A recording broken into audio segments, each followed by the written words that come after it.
আজকে আমাকে আলোচনার টপিক দেওয়া হয়েছে পবিত্র কুরআনুল কারীমের 56 নম্বর সূরা সূরাতুল ওয়াকিয়া এর মৌলিক বিষয়গুলোর উপরে।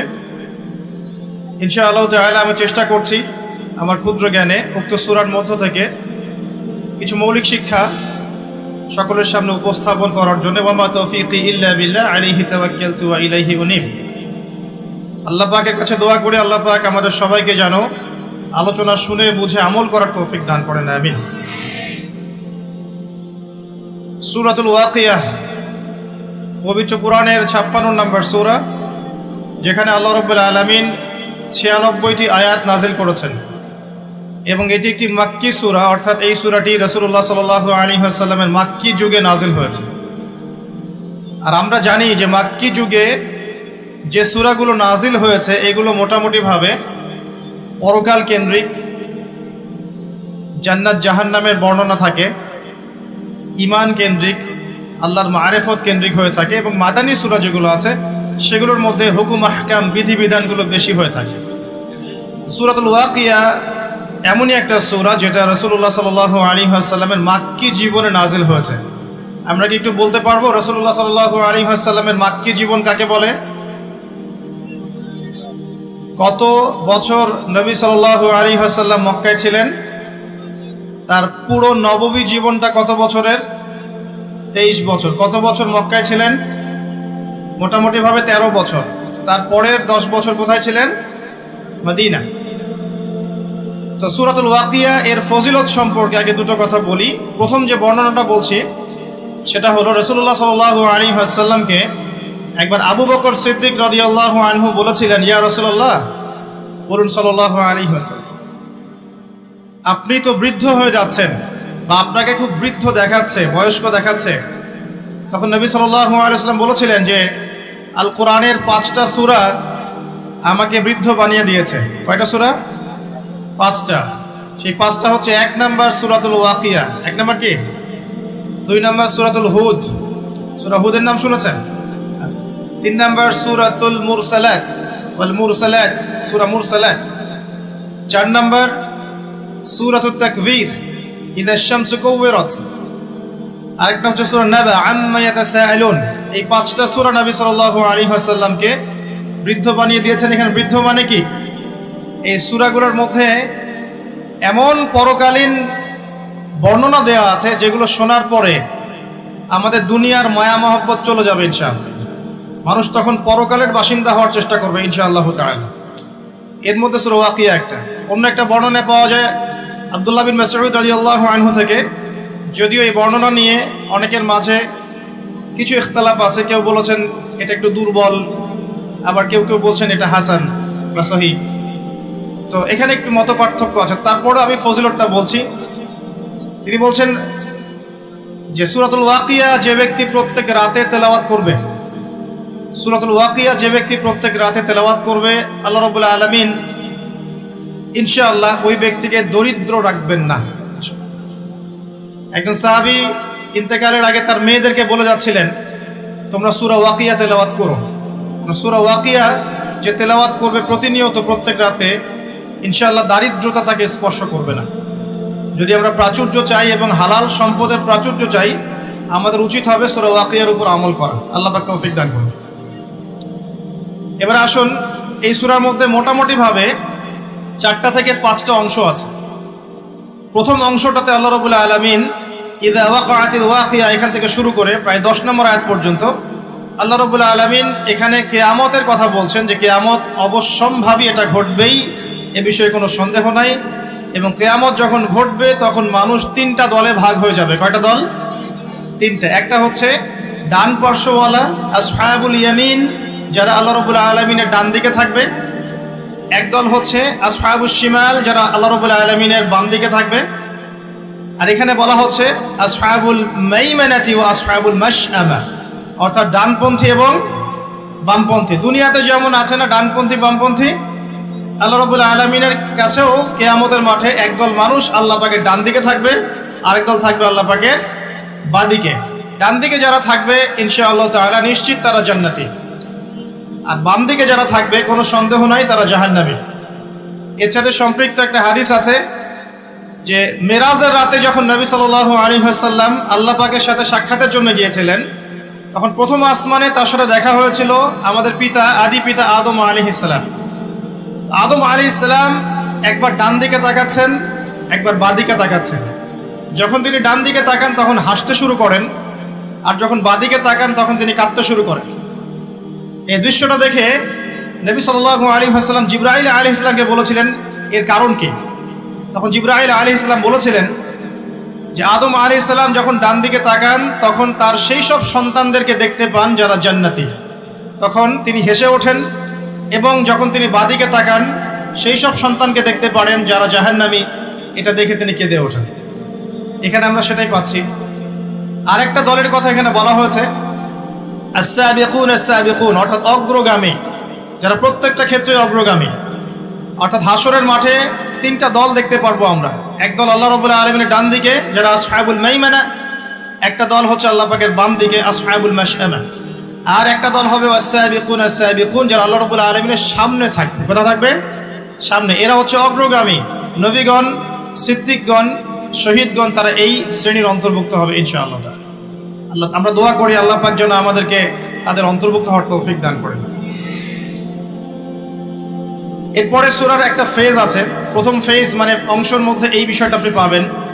দ্বিতীয় অংশে গিয়ে আপনি পাবেন যে জান্নাতি যারা আসহাবুল মাইমানা, তাদের নেয়ামত কি কি দেয়া হবে, তাদেরকে আল্লাহ পাক কি কি নেয়ামত দিবেন, এটা আল্লাহ রাব্বুল আলামিন এই সূরার প্রায় 40 নম্বর আয়াত পর্যন্ত আলোচনা করেছেন। ঠিক আছে। এরপর আল্লাহ রাব্বুল আলামিন 41 নম্বর আয়াত থেকে শুরু করেছেন বাম দিকওয়ালা যারা, তাদের কি কি শাস্তি হবে, এই শাস্তিগুলোর ডিটেলস বর্ণনা সূরা ওয়াকিয়ার 41 নম্বর আয়াত থেকে শুরু করে মোটামুটিভাবে 60 নম্বর আয়াত পর্যন্ত আপনি পাবেন। এরপরে 60-এর পরে 61 নম্বর আয়াত থেকে একটা নতুন অধ্যায় শুরু হচ্ছে, যে এই পৃথিবীতে আল্লাহ পাক আমাদেরকে যে নিয়ামতগুলো দিয়েছেন এগুলোর কথা আল্লাহ পাক স্মরণ করিয়ে দিচ্ছেন মোটামুটিভাবে 74 নম্বর আয়াত পর্যন্ত। আর 75 নম্বর আয়াত থেকে শুরু করে শেষ পর্যন্ত আল্লাহ রাব্বুল আলামিন বলছেন কোরআন নাজিল হওয়া, কোরআনের গুরুত্বের, পবিত্রতা, মাহাত্ম্য এবং কোরআন অনুযায়ী আমলের গুরুত্ব এবং কোরআন অস্বীকারীদের পরিণতি, এবং শেষে গিয়ে আল্লাহ রাব্বুল আলামিন বলছেন এই তিন দলের মধ্যে কোন দলের পরিণতি কি হবে এবং আমরা কোন দলের অন্তর্ভুক্ত হতে চাই। এভাবে আল্লাহ রাব্বুল আলামিন সূরাটাকে শেষ করেছেন। আমরা শুরুটা করতে যাচ্ছি শেষের অংশ থেকে, কারণ শেষের অংশের মধ্যেই মূল মেসেজটা আপনি পাবেন, পরেরগুলো আস্তে আস্তে আসবে রিলেটেড ভাবে। আমি শেষ থেকে শুরু করার চেষ্টা করছি, আল্লাহ পাক তৌফিক দান করুন, আমিন। আল্লাহ রাব্বুল আলামিন শেষের দিকে বলছেন 75 নম্বর আয়াতে, এখান থেকে বোঝার চেষ্টা করুন। আমরা জানি রাসূলুল্লাহ সাল্লাল্লাহু আলাইহি ওয়াসাল্লাম এমন একটা যুগে ছিলেন যে যুগটাকে আমরা বলি আইয়ামে জাহিলিয়াত। কি বলি আমরা? কেন আইয়ামে জাহিলিয়াত বলি? কারণ ওই যুগের মানুষেরা জাহিলি কাজের সাথে সম্পৃক্ত ছিল। প্রশ্ন আসবে কি কি কাজ তাহলে জাহিলি কাজ? উত্তর হচ্ছে ওই যুগের মানুষরা মোটামুটিভাবে 5টা কাজ বেশি করতো। কয়টা কাজ ভাই? 5টা। একটু মনে রাখবেন, আমার সাথে একটু লাইভলি থাকেন। 1 নাম্বার, ওই যুগের মানুষরা শিরক করত। তাদের জীবনের প্রতিটা ক্ষেত্রেই তারা শিরকের পাপে নিমজ্জিত ছিল। 1 নাম্বার, তারা স্ট্যাচু ওয়ার্শিপ করত, মৃত মানুষের পূজা করত, তারা মাধ্যম পূজা করত, তারা কেউ কেউ নাস্তিকতায় বিশ্বাসী ছিল, কেউ বা আল্লাহ পাকের বিধান মানত না কিন্তু আল্লাহকে বিশ্বাস ঠিকই করত। তো শিরকের পাপ ছিল তাদের কমন পাপ, তারা প্রকৃতি পূজাও করেছে। দ্বিতীয় পাপটা ছিল সুদ। ওই যুগের মানুষেরা রিবা বা সুদের সাথে সম্পৃক্ত ছিল। এটা ছিল ওই যুগের অর্থনৈতিক মহামারী। এরপরে ওই যুগের মানুষরা মাদক দ্রব্যের সাথে সংশ্লিষ্ট ছিল। সমাজের একটা বড় অংশের মানুষ মাদক দ্রব্য সেবন করত। চতুর্থ পাপটা ছিল নারীর অবমাননা। ওই যুগের মানুষেরা নারী জাতিকে খুব একটা মূল্যায়ন করতো না। আমরা জানেন কন্যা সন্তানকে জীবিত কবর পর্যন্ত দেয়া হয়েছে। নারীদের বৈবাহিক তেমন কোনো অধিকার ছিল না, সম্পত্তির অধিকার তো অনেক দূরের কথা। জেনা ব্যভিচার একটু নিত্য নৈমিত্তিক ব্যাপার ছিল। ধর্ষণ, পরকীয়া, জেনা, ব্যভিচার, মেয়েদেরকে বিক্রি করা, এগুলো খুব কমন বিষয় ছিল। আর 5 নম্বর সমস্যা ছিল গোত্রীয় হানাহানি। সামান্য ইস্যুতেই বড় বড় যুদ্ধ হয়ে যেত বিভিন্ন গোত্রের মধ্যে। মূলত এই 5টাই ছিল আইয়ামে জাহিলিয়াতের সবচেয়ে বড় সমস্যা। এরকম একটা সমাজে নবী সাল্লাল্লাহু আলাইহি ওয়াসাল্লামকে আল্লাহ পাক নবী করে পাঠালেন এবং 40 বছর পর্যন্ত কিন্তু ওহী আসেনি নবী সাল্লাল্লাহু আলাইহি ওয়াসাল্লামের কাছে, তারপরেও তিনি কোনোদিনও কোনো পাপের সাথে সম্পৃক্ত হন নাই। এখন সমাজের এই অসঙ্গতিগুলো নবী সাল্লাল্লাহু আলাইহি ওয়াসাল্লাম দূর করতে চাইতেন।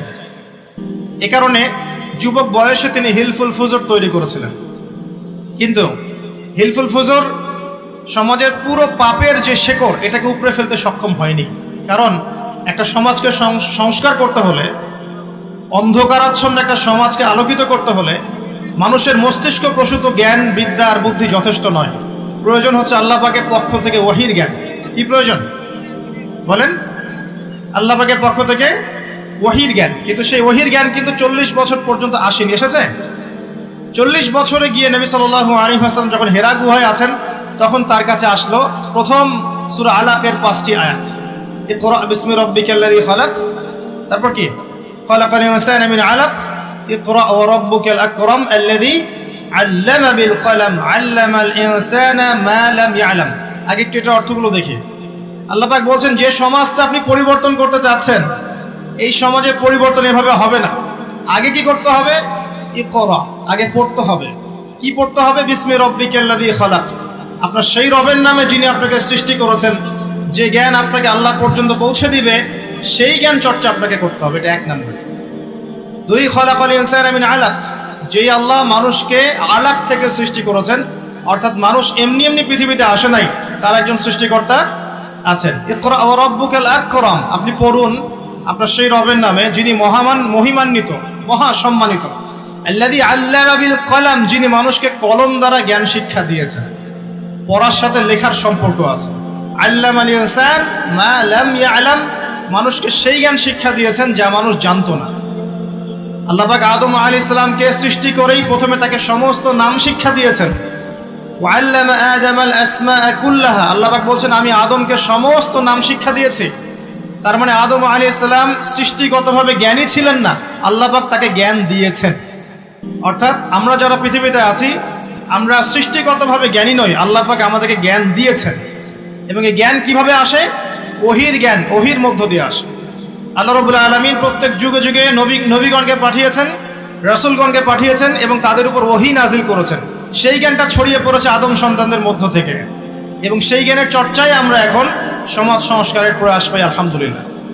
প্রিয় ভাইয়েরা, নবী সাল্লাল্লাহু আলাইহি ওয়াসাল্লামের উপর এই যে প্রথম কোরআন নাজিলটা শুরু হলো, এটা ছিল রমাদান মাসে এবং লাইলাতুল কদরে।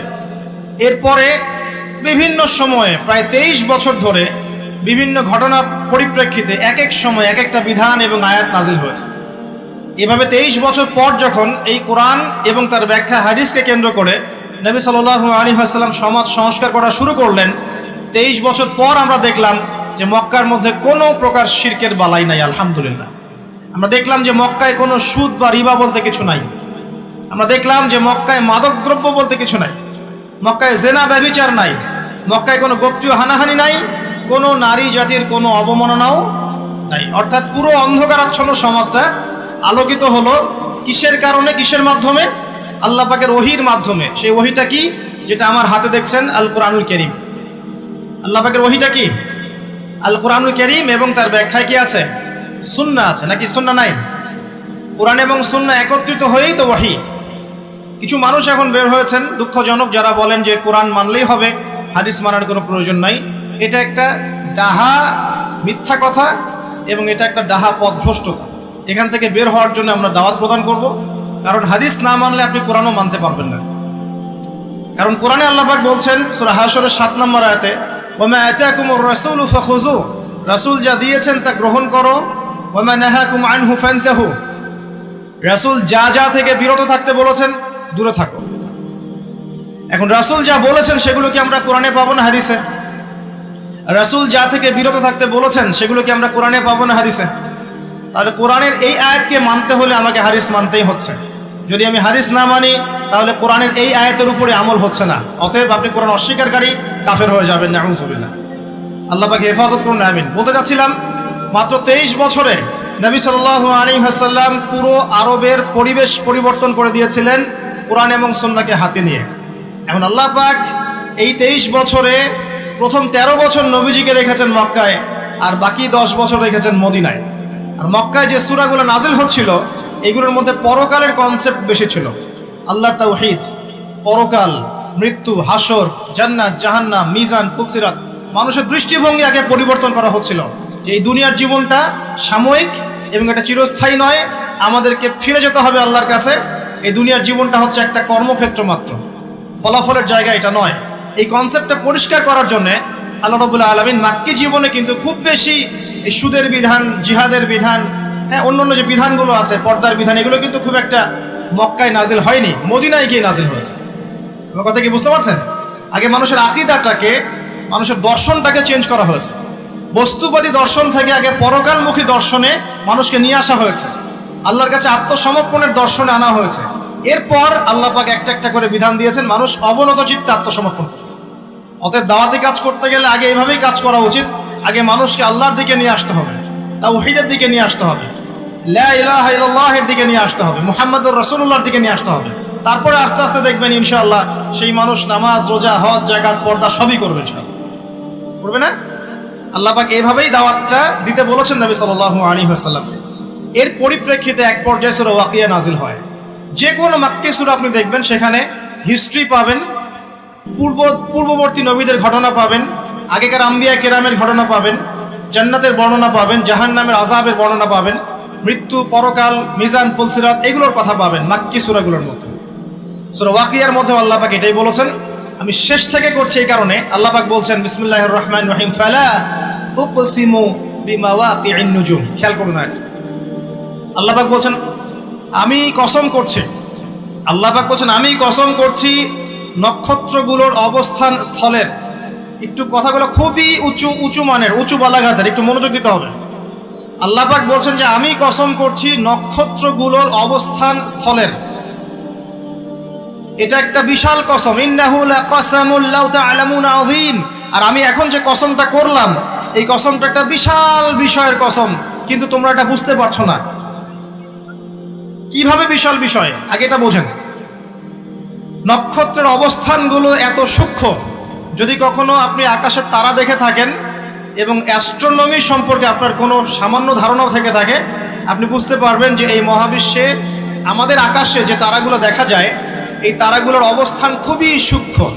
এক একটার থেকে এক একটা ডিস্টেন্স যদি 1 ইঞ্চিও কম বেশি হয়ে যায়, এই অভিকর্ষ বল, মহাকর্ষ বলটা কলাপস করবে, এত সূক্ষ্ম। আমরা এখন বলি না যে বিগ ব্যাং থেকে মহাবিশ্ব সৃষ্টি হয়েছে, কেউ সৃষ্টি করে নাই, নাউযুবিল্লাহ। অথচ এই মহাবিশ্বের প্রতিটা গ্রহ, নক্ষত্র, গ্যালাক্সি, সৌরজগৎ, চন্দ্র, সূর্য, পৃথিবী, এগুলো এত সূক্ষ্ম গাণিতিক ব্যাখ্যায় আছে, এত সূক্ষ্ম গাণিতিক সূত্র মেনে চলে, যার একটু ডানে বামে গেলেই মহাবিশ্ব কলাপস করে যাবে। শুধু যদি সূর্যটাকে 1 হাত এগিয়ে দেওয়া হয়, তাহলে এই পৃথিবীর অর্ধেকের বেশি জায়গা মরুভূমি হয়ে যাবে। আর যদি সূর্যটাকে 1 হাত পিছিয়ে দেওয়া হয়, তাহলে এই পৃথিবীর একটা বড় অংশ বরফের চাদরে ঢেকে যাবে। শুধু যদি চাঁদকে একটু এগিয়ে দেওয়া হয়, পৃথিবীর একটা বড় অংশ সমুদ্রের পানিতে ভেসে যাবে। আর চাঁদকে যদি একটু পিছিয়ে দেওয়া হয়, ভাটা পড়ে যাবে, সাগরের স্রোত পাবেন না আপনি। কথাগুলো বুঝতে হলে আপনাকে অ্যাস্ট্রোনমি জানতে হবে, কিছুটা হলেও আপনাকে এগুলো পড়াশোনা করতে হবে। আল্লাহ পাক বলছেন তারাগুলোর অবস্থানের কসম করছি আমি আল্লাহ। আর তোমরা যদি জানতে যে কসমটা কত বিশাল, অর্থাৎ এটা একটা বিশাল মানের কসম, তারাগুলোর অবস্থানের কসম। এখানে কোরআনের আয়াতকে তারার সাথে তুলনা কেন করা হচ্ছে, একটা বিষয় আছে। আপনি যদি তারাগুলোর অবস্থান স্থল মেলাতে পারেন, আপনি পথ খুঁজে পাবেন। মনে করেন পৃথিবীতে কোনো ঘড়ি নাই, সব শেষ, আপনি সমুদ্রে চলাফেরা করছেন, কোন দিক পূর্ব, কোন দিক পশ্চিম, কোনটা উত্তর, কোনটা দক্ষিণ, আপনি বুঝতে পারবেন অনলি তারা দেখে, আর কোনো সুযোগ নাই। আগেকার নাবিকরা এইভাবে তারা দেখে পথ চলতো। একটু রিল্যাক্সে যদি রাতের বেলা তারা দেখতে পারেন, আপনি দেখবেন আপনি খালি চোখেই বুঝতে পারবেন তারাগুলোর মধ্যে একটা গাণিতিক সূত্র আছে। যদি আপনি জ্যামিতি বুঝে থাকেন, এক একটা থেকে একটা ডিস্টেন্স, তার থেকে আরেকটা ডিস্টেন্স দেখবেন সমান।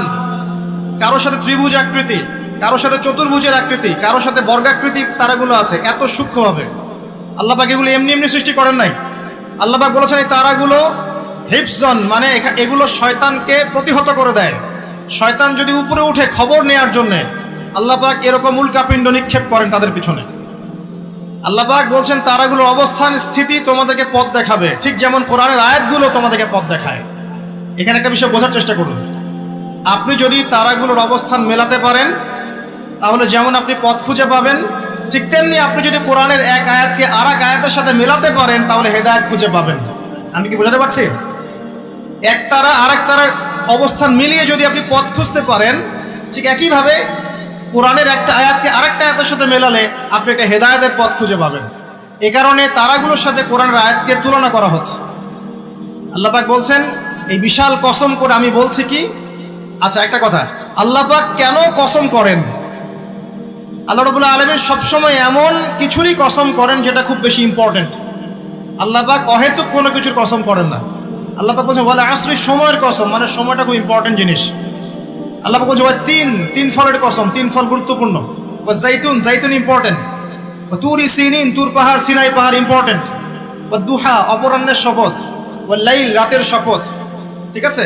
আল্লাহ পাক কোনো ক্ষেত্রে ফালা ওয়া রাব্বুক, তোমার রবের কসম, এটাও বলেছেন, নিজের কসম নিজে করেছেন। তো আল্লাহ পাক নিঃসন্দেহে সেই বিষয়ের কসম করেন যেটা আমাদের কাছে অনেক বেশি ইম্পর্টেন্ট। এখানে আল্লাহ পাক বলছেন আমি আকাশের তারার অবস্থান স্থলের কসম করছি, কসম করে বলছি। বিশাল বিষয়ের কসম করে আল্লাহ পাক একটা বড় কথাই বলতে চাবেন। একটা বড় বিষয়ে এর কসম করে নিশ্চয়ই একটা বড় কথা আসবে, এটা স্বাভাবিক, তাই না?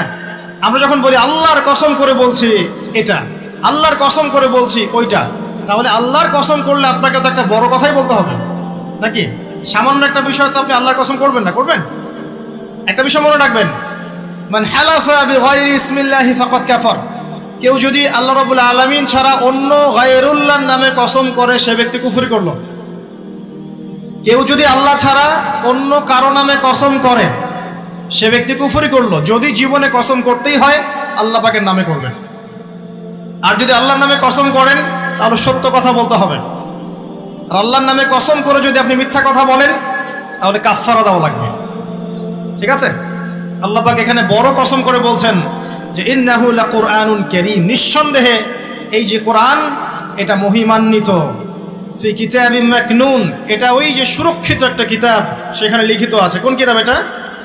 লাওহে মাহফুজ। নাম শুনেছেন কি? আল কোরআন লাওহে মাহফুজে, সেখান থেকে প্রথম আসমানে এসেছে লাইলাতুল কদরে, একবারে নাজিল করা হয়েছে। এই প্রথম আসমান থেকে দীর্ঘ 23 বছর বিভিন্ন ঘটনা এবং কালের প্রেক্ষিতে কোরআনের বিভিন্ন অংশ নাজিল হয়েছে। প্রথম নাজিল হয়েছে লাওহে মাহফুজ থেকে প্রথম আসমানে, তারপর সেখান থেকে বিভিন্ন ঘটনার প্রেক্ষিতে নবী সাল্লাল্লাহু আলাইহি ওয়াসাল্লামের কাছে। আল্লাহ পাক সেটাই বলছেন এই কোরআন হচ্ছে মাকনুন, আর লা ইয়ামাসসুহু ইল্লাল মুতাহহারুন, এই কোরআন পবিত্র ব্যক্তি ছাড়া বা সত্তা ছাড়া কেউ স্পর্শ করতে পারে না। কারণ কাফেররা বলতো নাউজুবিল্লাহ, এই মুহাম্মদ সাল্লাল্লাহু আলাইহি ওয়াসাল্লামের কাছে যা নাজিল হচ্ছে শয়তান নাকি তার উপর ওহী করছে, নাউজুবিল্লাহ। আমার কথা কি বুঝতে পারছেন? আল্লাহ পাক এখানে যুক্তি খণ্ডন করছেন, জি না, শয়তানের পক্ষ থেকে এটা আসে নাই, বরং শয়তান অপবিত্র সত্তা পবিত্র কালাম স্পর্শ করতে পারে না। এখান থেকে একটা মাসআলাও আসবে, যখন আপনি কোরআন স্পর্শ করবেন তখন অবশ্যই ওযু করে নেবেন। অনেকে এটা নিয়ে ইখতিলাফ করেন, ওযু না থাকলেও ধরা যায়, বা ছোট নাপাকির ক্ষেত্রে ধরা যায়, বড় নাপাকিতে ধরা যায় না। ওই ইখতিলাফে আমি যাচ্ছি না। ব্যক্তিগতভাবে যা আমল করার চেষ্টা করি, আমার কাছে যেটা বেশি অথেন্টিক মনে হয় সেটা আমি আপনাকে বলছি। ওযু ছাড়া কোরআন স্পর্শ করবেন না। কোরআন তেলাওয়াত করতে হলে, স্টাডি করতে হলে অবশ্যই ওযু করে নিয়ে বসবেন ইনশাআল্লাহ। আল্লাহ পাক বলছেন লা ইয়ামাসসুহু ইল্লাল মুতাহহারুন, পবিত্র সত্তা ছাড়া কোরআন কেউ স্পর্শ করে না। এটা কি? তানজিলুম মির রাব্বিল আলামিন, আল কোরআন তোমার রব মানে মহাবিশ্বের প্রতিপালক আল্লাহর পক্ষ থেকে নাজিল হয়েছে। কোরআন কারো মন গড়া কথা নয়, কোনো অলিক গল্প বা উপন্যাস নয়। কোরআনুল কারীম কোনো জিন শয়তানের পক্ষ থেকে আসে নাই, বা এটা কোনো নিজের হাতে রচিত কোনো কিতাব নয়। আগেকার তাওরাত, জাবুর, ইনজিল থেকে কপি করা হয়নি, বরং কোরআন রব্বুল আলামিনের পক্ষ থেকে কি হয়েছে? নাজিল হয়েছে। আল্লাহ পাক বলেন আফা বিহাদাল হাদিসি আনতুম মুদহিনুন, তোমরা কি এই যে হাদিস, কোরআনকে এখানে হাদিস বলা হচ্ছে, হাদিস মানে কিন্তু বাণী, কোরআনকে বলা হচ্ছে এই বাণী বা এই হাদিসকে কি তোমরা এড়িয়ে যাচ্ছ? আল্লাহ পাক বলছেন ওয়া তাজআলুনা রিজকাকুম আন্নাকুম তুকাযযিবুন, এই কথাটা ভালো করে শোনেন। আল্লাহ পাক বলছেন কোরআনকে অস্বীকার করাই কি তোমরা তোমাদের রিজিক বানিয়ে নিয়েছো? আজকের বিশ্বে যত মানুষ রিজিক পাচ্ছে বেশিরভাগ কোরআন অস্বীকার করে রিজিক পাচ্ছে। বুঝতে পারছেন না মনে হয়?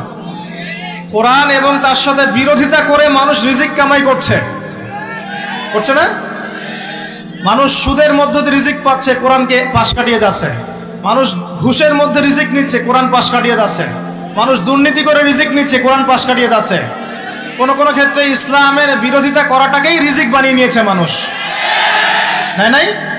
কত মানুষ বই লিখছে ইসলামের বিরুদ্ধে, টকশো করছে ইসলামের বিরুদ্ধে, বক্তব্য দিচ্ছে ইসলামের বিরুদ্ধে, সংগঠন চালাচ্ছে ইসলামের বিরুদ্ধে। মানে আল্লাহ পাক বলছেন, তোমরা কি কোরআনের বিরোধিতা করাটাকেই রিজিক বানিয়েছো?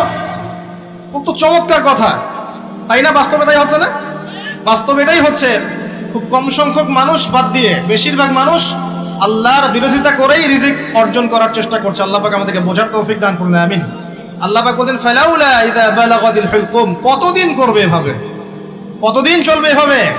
ফালাউলা ইযা বালাগাতিল হুলকুম, ওই কথা স্মরণ করো যখন তোমাদের প্রাণ জানটা চলে আসবে হুলকুমে। হুলকুম কোনটা? যেখান থেকে আপনি হা আইন এগুলো উচ্চারণ করেন, তাই না? নাকি উস্তাদরা আছেন না এখানে? এটা হুলকুম। বাই দ্য ওয়ে, এখন অবশ্য একটা যুগ চলছে, এখন শায়েখ হতে কোরআন তেলাওয়াত করা শেখা লাগে না আর কি। এমনি মানুষ শায়েখ হয়ে যেতে পারে, এটা আলাদা বিষয়। তবে কোরআন বিশুদ্ধ করে তেলাওয়াত করা শিখতে হবে না? হুলকুম থেকে যে অক্ষরগুলো আসে আমরা তো জানি। আল্লাহ পাক বলছেন, তোমাদের প্রাণ যখন হুলকুমে চলে আসবে সেই সময় তোমরা বুঝতে পারবে। কি বুঝবে?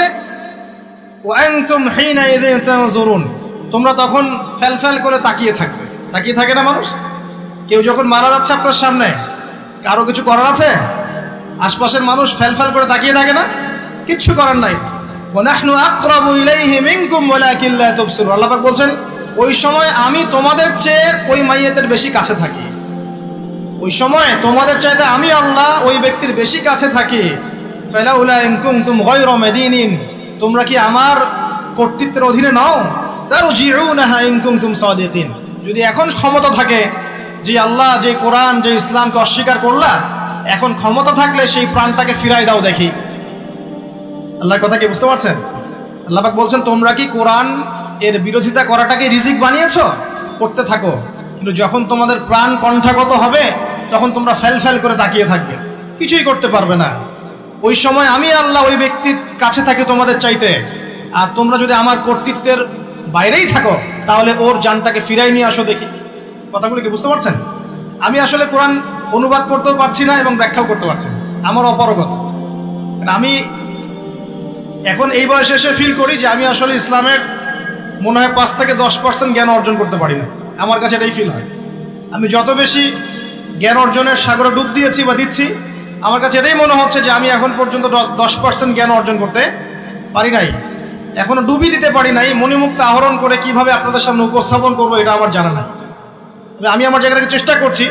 আর কোরআন এত উচ্চ মানের একটা কিতাব, যেটার ব্যাখ্যা করার আমাদের পক্ষে আসলে পসিবল না।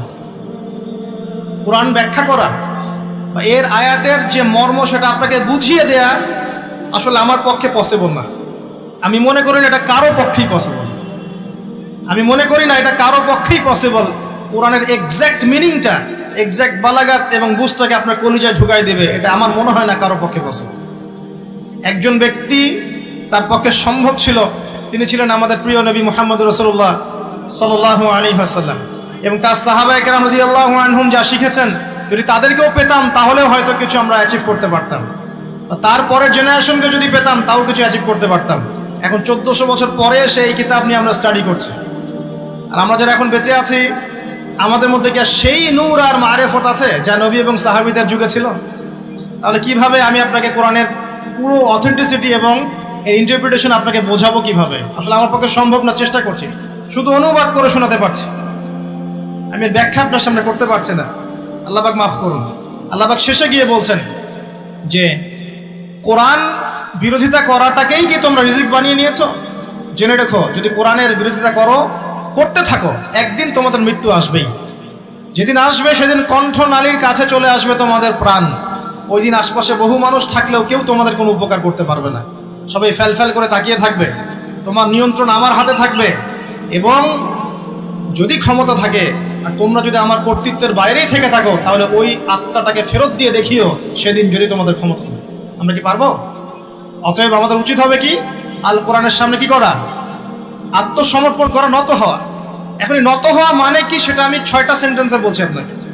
আল কোরআনের সামনে আত্মসমর্পণ করা বা নত হওয়ার মানেটা কি, এটা আমি আপনাকে 6টা সেন্টেন্সে ব্যাখ্যা করছি। 1 নাম্বার, আমরা যারা বেঁচে আছি উম্মতে মুহাম্মাদি, আমাদের প্রত্যেকের উচিত হবে আল কোরআন আগে বিশুদ্ধ করে তেলাওয়াত করতে শেখা। এটা আমাদের প্রথম কাজ। শিখবো ইনশাআল্লাহ, আল্লাহ পাক তৌফিক এনায়েত করুন। এটা হচ্ছে ইসলামের পড়াশোনার একদম বেসিক প্রাইমারি স্টেজ। কোরআন তেলাওয়াত করা শেখাটা হচ্ছে দ্বীনের পড়াশোনার একদম বেসিক স্টেজ। এরপরে আসে কোরআনের অনুবাদ শেখার ব্যাপার, কোরআনের আরবি ব্যাকরণ শেখার ব্যাপার, নাহু সরফ শেখার ব্যাপার, বালাগাত শিখতে হয়, তারপরে হাদিস আছে, তারপরে আপনার যে আকীদা আছে, ফিকহের বইগুলো আছে, উসুলের বইগুলো আছে, তারপরে আস্তে আস্তে বড় বড় কিতাবগুলো আপনাকে পড়তে হয়। তো এই যে সিলেবাসটা আপনার সামনে আছে, এই সিলেবাসটা কভার করার প্রথম স্টেজটা কি, আগে আপনাকে আল কোরআন বিশুদ্ধ করে তেলাওয়াত শিখতে হবে। নবী সাল্লাল্লাহু আলাইহি ওয়াসাল্লাম বলেছেন, খায়রুকুম মান তাআল্লামা আল কোরআন ওয়া আল্লামা, তোমাদের মধ্যে সেই ব্যক্তি শ্রেষ্ঠ, উত্তম, যে ব্যক্তি নিজে আল কোরআন শেখে অন্যকে শেখায়।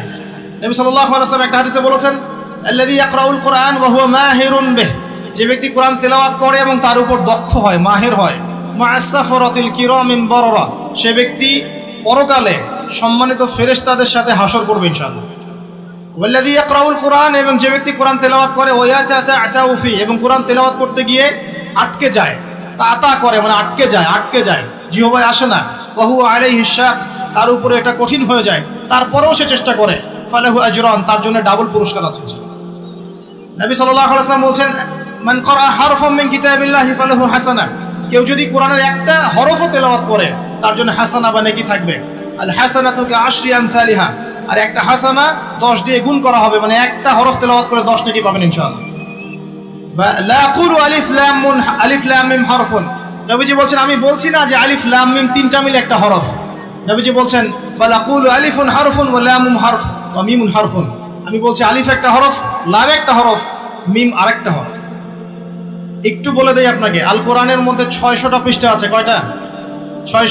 600 পৃষ্ঠাকে 30 পারায় ভাগ করা হয়েছে, মানে প্রত্যেক 20 পৃষ্ঠায় একটা করে পারা শেষ হবে, প্রত্যেক 20 পৃষ্ঠায় একটা পারা শেষ হবে। কোরআনের একটা পৃষ্ঠা খুলে দেখবেন যে এখানে মোটামুটি ভাবে 15টা লাইন থাকবে, প্রত্যেকটা লাইনে গড়ে এভারেজ 9টা থেকে 10টা করে শব্দ থাকে। এই হিসেবে কোরআনের একটা পৃষ্ঠার মধ্যে আপনি 135 থেকে 140টা শব্দ পাবেন। এখন এটাকে 600 দিয়ে গুণ করলে আপনি দেখবেন এখানে 77,800টার মতো শব্দ আছে, প্রায় অ্যাপ্রক্সিমেটলি নিয়ার অ্যাবাউট 78,000 ওয়ার্ডস এই কোরআনের মধ্যে আছে। আর মজার বিষয় হচ্ছে এই 78,000 শব্দগুলো সবগুলোই কিন্তু নতুন নতুন শব্দ নয়, বরং এই শব্দগুলো বের হয়েছে মাত্র 4 থেকে 4,500 শব্দ থেকে। মানে আপনি 4 থেকে 4,500 শব্দ, এর অর্থ, এর গ্রামার যদি বুঝতে পারেন, ইনশাআল্লাহ আপনি 100% কোরআন বুঝতে পারবেন। কোরআনকে আল্লাহ পাক বলেন, ওয়ালাকাদ ইয়াসসারনাল কুরআনা লিযিকরি ফাহাল মিন মুদ্দাকির, আমি আল কোরআনকে বোঝার জন্য সহজ করে দিয়েছি, কেউ কি আছো উপদেশ গ্রহণ করবে? আল্লাহ পাক একই সূরার মধ্যে 4বার বলেছেন, সূরা কমার আয়াত নম্বর 17, 22, 32, 40। তো প্রথম কাজ প্রিয় ভাইরা, আপনি যদি শব্দগুলোকে এখন অক্ষর দিয়ে গুণ করেন, 78,000 শব্দকে যদি আপনি এখন অক্ষর দিয়ে গুণ করেন, দেখবেন এখানে প্রায় 5 থেকে 6 লক্ষ অক্ষর আছে। কতগুলো? কথা বলেন আমার সাথে, 5 থেকে 6 লক্ষ। এখন আপনাকে বললাম যে একটা হরফ তেলাওয়াত করলে 10 নেকি হবে, তাহলে আপনি চিন্তা করেন যে 6 লক্ষ অক্ষর যদি তেলাওয়াত করেন, একবার খতম দিতে পারেন, তাহলে আপনার কতগুলো নেকি হতে পারে? চিন্তা করেছেন? অতএব আমাদের প্রথম দায়িত্ব হবে আল কোরআন কেন্দ্রিক, অবশ্যই সবাইকে বিশুদ্ধ করে কোরআন তেলাওয়াত করা শিখতে হবে। আমরা রাজি আছি ইনশাআল্লাহ?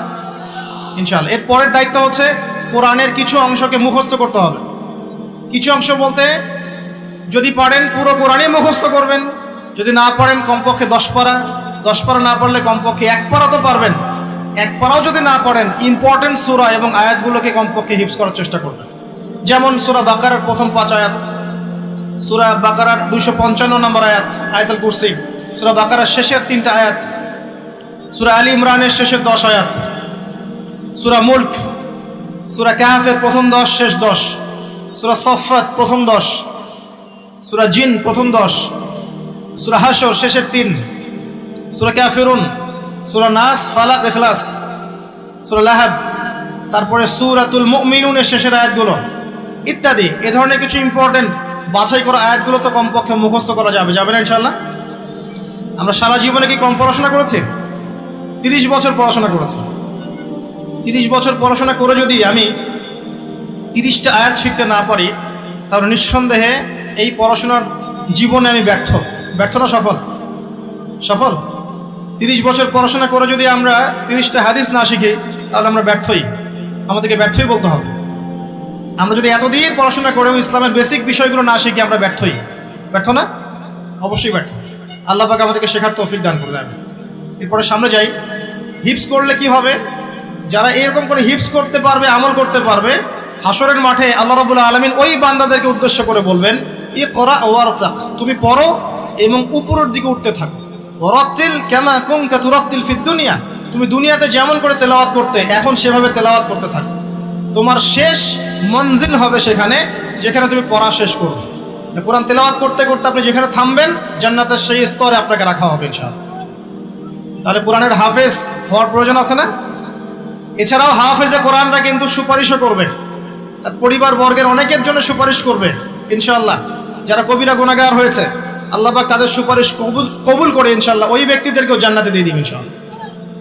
আল্লাহ পাকের কাছে আমরা দোয়া করি যেন আমরাও কোরআনে হাফেজ হতে পারি। আমরা যদি নাও পারি, আমাদের সন্তানদেরকে যেন হাফেজ বানাতে পারি ইনশাআল্লাহ। বারবার একটা কথা বলি প্রত্যেকটা মাহফিলে গিয়েই, যে আল কোরআনের আলো ঘরে ঘরে জ্বলবে না যতক্ষণ পর্যন্ত ঘরে ঘরে কোরআনওয়ালা মানুষ তৈরি হবে না। প্রত্যেকটা ঘরে আমাদের অন্তত একটা করে কোরআনওয়ালা মানুষ লাগবে, তো লাগবে না? একটা করে কোরআনওয়ালা মানুষ তো লাগবে কমসে কম। আল্লাহ পাক আমাদের সন্তানদেরকে কোরআনওয়ালা মানুষ হিসেবে মানুষ করার তৌফিক দান করুন, আমিন। আমি বলছি না আপনারা ডক্টর ইঞ্জিনিয়ার হবেন না, জেনারেল পড়াশোনা ছেড়ে দিবেন, এগুলো বলছি না। এই পড়াশোনা ছেড়ে দিলে আপনি কোরআন সুন্নাহকে হাতে নিয়ে বিশ্বকে চ্যালেঞ্জ করতে পারবেন না। এই পড়াশোনা দরকার আছে, কিন্তু আপনার ভিত্তিটা হতে হবে কোরআন সুন্নাহ কেন্দ্রিক। পারা যাবে না ইনশাআল্লাহ? আল্লাহ তৌফিক দান করুন, আমিন। 3 নম্বর হচ্ছে কোরআনের আদেশগুলো আমাদের মেনে চলার চেষ্টা করতে হবে। 4 নম্বর কোরআনের যে নিষেধগুলো আছে এগুলো বর্জন করতে হবে। 5 নম্বর কোরআনের দাওয়াত মানুষের কাছে পৌঁছাতে হবে। যতজন আপনার দাওয়াতে ভালো পথে ফিরে আসবে, সবার নেকি ইনশাল্লাহ আপনি পাবেন ইনশাল্লাহ।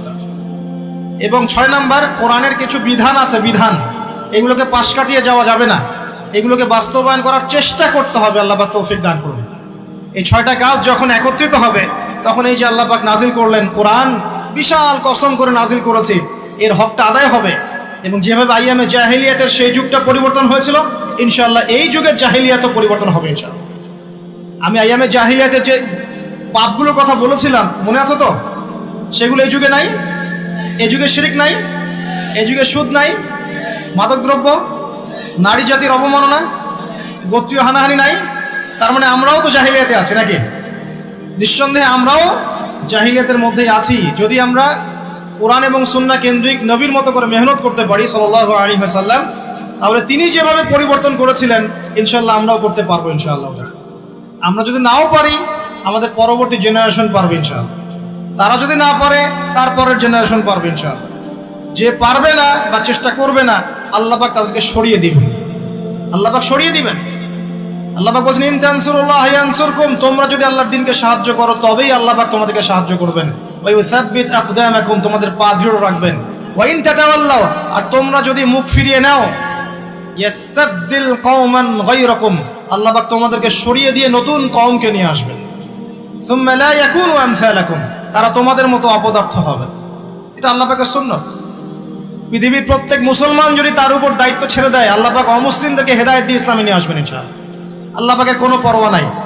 আমি আপনি দাওয়াতি কাজ না করলে, ইসলাম চর্চা না করলে, প্রচার প্রসার না করলে ইসলাম ভেঙে পড়বে না, থেমে যাবে না। বরং আমরাই ইতিহাস থেকে হারিয়ে যাব, ইতিহাস থেকে আমরাই হারিয়ে যাব। যারাই আল্লাহ রাব্বুল আলামিনের বিধান এবং ওহীর সাথে কুসম্পর্ক রাখবে, বিরোধিতা করবে এবং এটাকে ডমিনেট করার চেষ্টা করবে, আল্লাহ পাক তাদেরকে ইতিহাস থেকেই মুছে ফেলবেন ইনশাআল্লাহ। এটা সুন্নত। নমরুদকে এখন কেউ মনে করে না, করে? ফেরাউনকে কেউ মনে করে এখন? আদ জাতি সামুদ জাতির কোনো অস্তিত্ব আছে? কওমে নূহের কোনো অস্তিত্ব আছে? শুআইব আলাইহিস সালামের কওম কি বেঁচে আছে? তারপর ঈসা আলাইহিস সালামকে যারা ওই যে ক্রুশে লটকাতে চেয়েছিল, ওরা কি কেউ টিকে আছে? মুসা আলাইহিস সালামের সাথে যারা বিরোধিতা করেছিল টিকে আছে কেউ? কেউ নাই। এমনকি নবী সাল্লাল্লাহু আলাইহি ওয়াসাল্লামের সাথে যারা গাদ্দারি করেছিল, বিরোধিতা করেছিল, আবু জেহেল, আবু লাহাব, উতবা, সাইবা, কেউ কি বেঁচে আছে? এর ইতিহাস থেকে মুছে গেছে। এটা আল্লাহ পাকের সুন্নত। কিন্তু প্রত্যেক যুগে যুগের হকপন্থী মানুষরা কিন্তু টিকে আছে, তাদের কাজ টিকে আছে, ওদের আদর্শ টিকে আছে। এটা আল্লাহ পাকের সুন্নত। আল্লাহ পাক আমাদেরকে বোঝার তৌফিক দান করুন। এবার আল্লাহ পাক এই সূরার মধ্যে এই মেসেজটা দেওয়ার পরে আপনাকে আমি সামনে নিয়ে যাচ্ছি। আল্লাহ পাক কোরআন নাজিল করছেন, কোরআনের হকগুলো ব্যাখ্যা করে দেওয়ার পর আল্লাহ পাক বলছেন, এবার তোমরা প্রথম যে বিষয়ে সতর্ক থাকবে, সর্বপ্রথম তোমরা যে বিষয়ে সতর্ক থাকবে সেটা হচ্ছে ইযা ওয়াকাআতিল ওয়াকিয়া। ওয়াকিয়া মানে এখানে কি? কিয়ামত। ওয়াকিয়া মানে কি? একটা আন্তর্জাতিক চক্রান্ত চলতেছে মানুষকে কিয়ামতের আলোচনা থেকে বিরত রাখার জন্য। কারণ কিয়ামতের আগে আগে বিশ্বে ইসলাম ছাড়া কিচ্ছু থাকবে না। পৃথিবীতে এখন যে ফিতনাগুলো দেখছেন এগুলো হয়তো আরো বাড়বে। হ্যাঁ, এগুলো বাড়বে, বাড়তে বাড়তে বাড়তে একটা পর্যায়ে যাবে যখন মাসিহুদ দাজ্জাল বের হবে এবং দাজ্জাল তার অনুসারীদেরকে নিয়ে বিশ্বটাকে শাসন করবে। ওটাই বিশ্বের শেষ শয়তানি শাসন। এরপর কোনো শয়তানি শাসন থাকবে না। এরপর আসছেন ইমাম মাহদি, তারপর ঈসা ইবনে মারিয়াম এবং ইসলামিক খেলাফা। তাদের 40 বছরের রাজত্ব শেষ না হওয়া পর্যন্ত কিয়ামত হবে না ইনশাআল্লাহ। আল্লাহ পাক সবচেয়ে বেশি গুরুত্ব দিচ্ছেন, শুরুই করছেন সূরাতে ইযা ওয়াকাআতিল ওয়াকিয়া। স্মরণ করো কিয়ামতের কথা, যখন কিয়ামত হবে। তাহলে এই আলোচনার প্রয়োজন আছে না? কেন প্রয়োজন? বিকজ সচেতনতা, যে সিচুয়েশন সম্পর্কে সচেতন থাকলে আপনি সমস্যাগুলো সলভ করার একটা পথ বের করতে পারবেন। এই তো, নাকি কিয়ামত হবে জন্য আমরা সবাই হাত গুটায় বসে থাকবো? এটা কি আলোচনার উদ্দেশ্য? পাশে আগুন লেগেছে, আগুনটা আস্তে আস্তে এদিকে আসছে। এখন যদি আমি মনে করে আচ্ছা আগুন আসবে, যখন আসুক এদিকেই তাকায় থাকি আমি, যখন আসবে তখন দেখা যাবে, এই ব্যক্তি কি বোকা না সফল? আর যদি আপনি সচেতন হন, আপনি দেখছেন আগুন আসছে, সতর্ক আছেন, আপনি তো বাঁচার কোনো পথ বের করবেন, চেষ্টা করবেন, পানি ঢালবেন, না হলে রাস্তা বের করবেন, কিছু তো একটা করবেন। এখন ফিতনা ফাসাদময় পৃথিবীর যদি ফিতনাগুলো রিড করতে না পারি, আগামী দিনগুলো কেমন হতে পারে একটা এস্টিমেট করতে না পারি, তাহলে আমি আসন্ন বিপদ মোকাবেলা করব কিভাবে? কিছু মানুষ চাচ্ছে না যে সমাজের বুকে এই ফিতানগুলো নিয়ে কথা হোক, আখিরুজ্জামান এবং কিয়ামতগুলো নিয়ে কথা হোক এবং এর সলিউশনগুলো নিয়ে আলোচনা হোক। এটা একটা আন্তর্জাতিক চক্রান্ত চলছে। আল্লাহ পাক আমাদেরকে বোঝার তৌফিক দান করুন। এবং সেই চক্রান্তের অংশীদার যারা আছে, ভিতরের গাদ্দার, দাড়ি টুপিওয়ালাই, তারা চাচ্ছে না যে আলোচনাগুলো সমাজে প্রচার হোক। খুব খেয়াল রাখবেন, নিজেদের বাইরের শত্রুকে চেনা খুব সহজ, ইন্টারনাল এনিমিদেরকে চেনা এত সহজ নয়। আর মনে রাখবেন, বাইরের শত্রু আপনার এত বেশি ক্ষতি করবে না, ভিতরের শত্রুদের কারণে আপনাকে মার খেতে হবে। জুলুমের শিকারও হবেন আপনি এবং অপবাদও শুনবেন আপনি। এটা অপবাদ, এটা তো অবাক হচ্ছি না আমি এই কারণে, বিকজ শেষ জামানায় সত্য হবে মিথ্যা, মিথ্যা হবে সত্য। সত্যবাদীকে মানুষ মিথ্যাবাদী বলবে, আর ফাসেক, মিথ্যাবাদী, মিথ্যুক, ভণ্ডকে মানুষ সত্যবাদী মনে করা শুরু করবে। মানুষ দিনকে রাত করবে, রাতকে দিন করবে, ন্যায়কে অন্যায় করবে, অন্যায়কে ন্যায় করবে। আমানতদার ব্যক্তিকে মানুষ খেয়ানতকারী বলবে, খেয়ানতকার ব্যক্তিকে মানুষ আমানতদার বলা শুরু করবে। সুবহানাল্লাহ, এই চলছে এখন সমাজে। তবে এগুলোতে আমরা অবাক হচ্ছি না, বিকজ আমরা জানি যে সিচুয়েশনটা আখিরুজ্জামানের দিকেই যাচ্ছে। এটা স্বাভাবিক, এটাই হবে, এটাই স্বাভাবিক, এমনই হবে। কিন্তু এর মধ্যেও আমাদেরকে আল্লাহর ভয়ে কলবে জীবিত রাখতে হবে, নবীর সুন্নতে আমল করতে হবে, চেষ্টা করতে হবে এই ফিতনা থেকে বাঁচার পথ পদ্ধতি বের করার। কমপক্ষে আপনি আপনার পরিবারটাকে নিয়ে ভাববেন। অন্যের কথা না হয় বাদই দেন, কিন্তু অ্যাটলিস্ট আপনি আপনার পরিবারটাকে নিয়ে চিন্তা করবেন। চিন্তা করে দেখবেন কোন পরিবেশে আপনি সন্তানকে মানুষ করছেন, কোথায় পড়াশোনা করাচ্ছেন, আপনার মেয়েটার সামনে কোন পরিবেশ ফেস করবে, এই সমাজের মধ্যে সে কি তার ইজ্জত ধরে রাখতে পারবে? চিন্তা করবেন, ওই মেয়ে কি তার সম্ভ্রমের অধিকার ঠিক মতো রক্ষা করতে পারবে?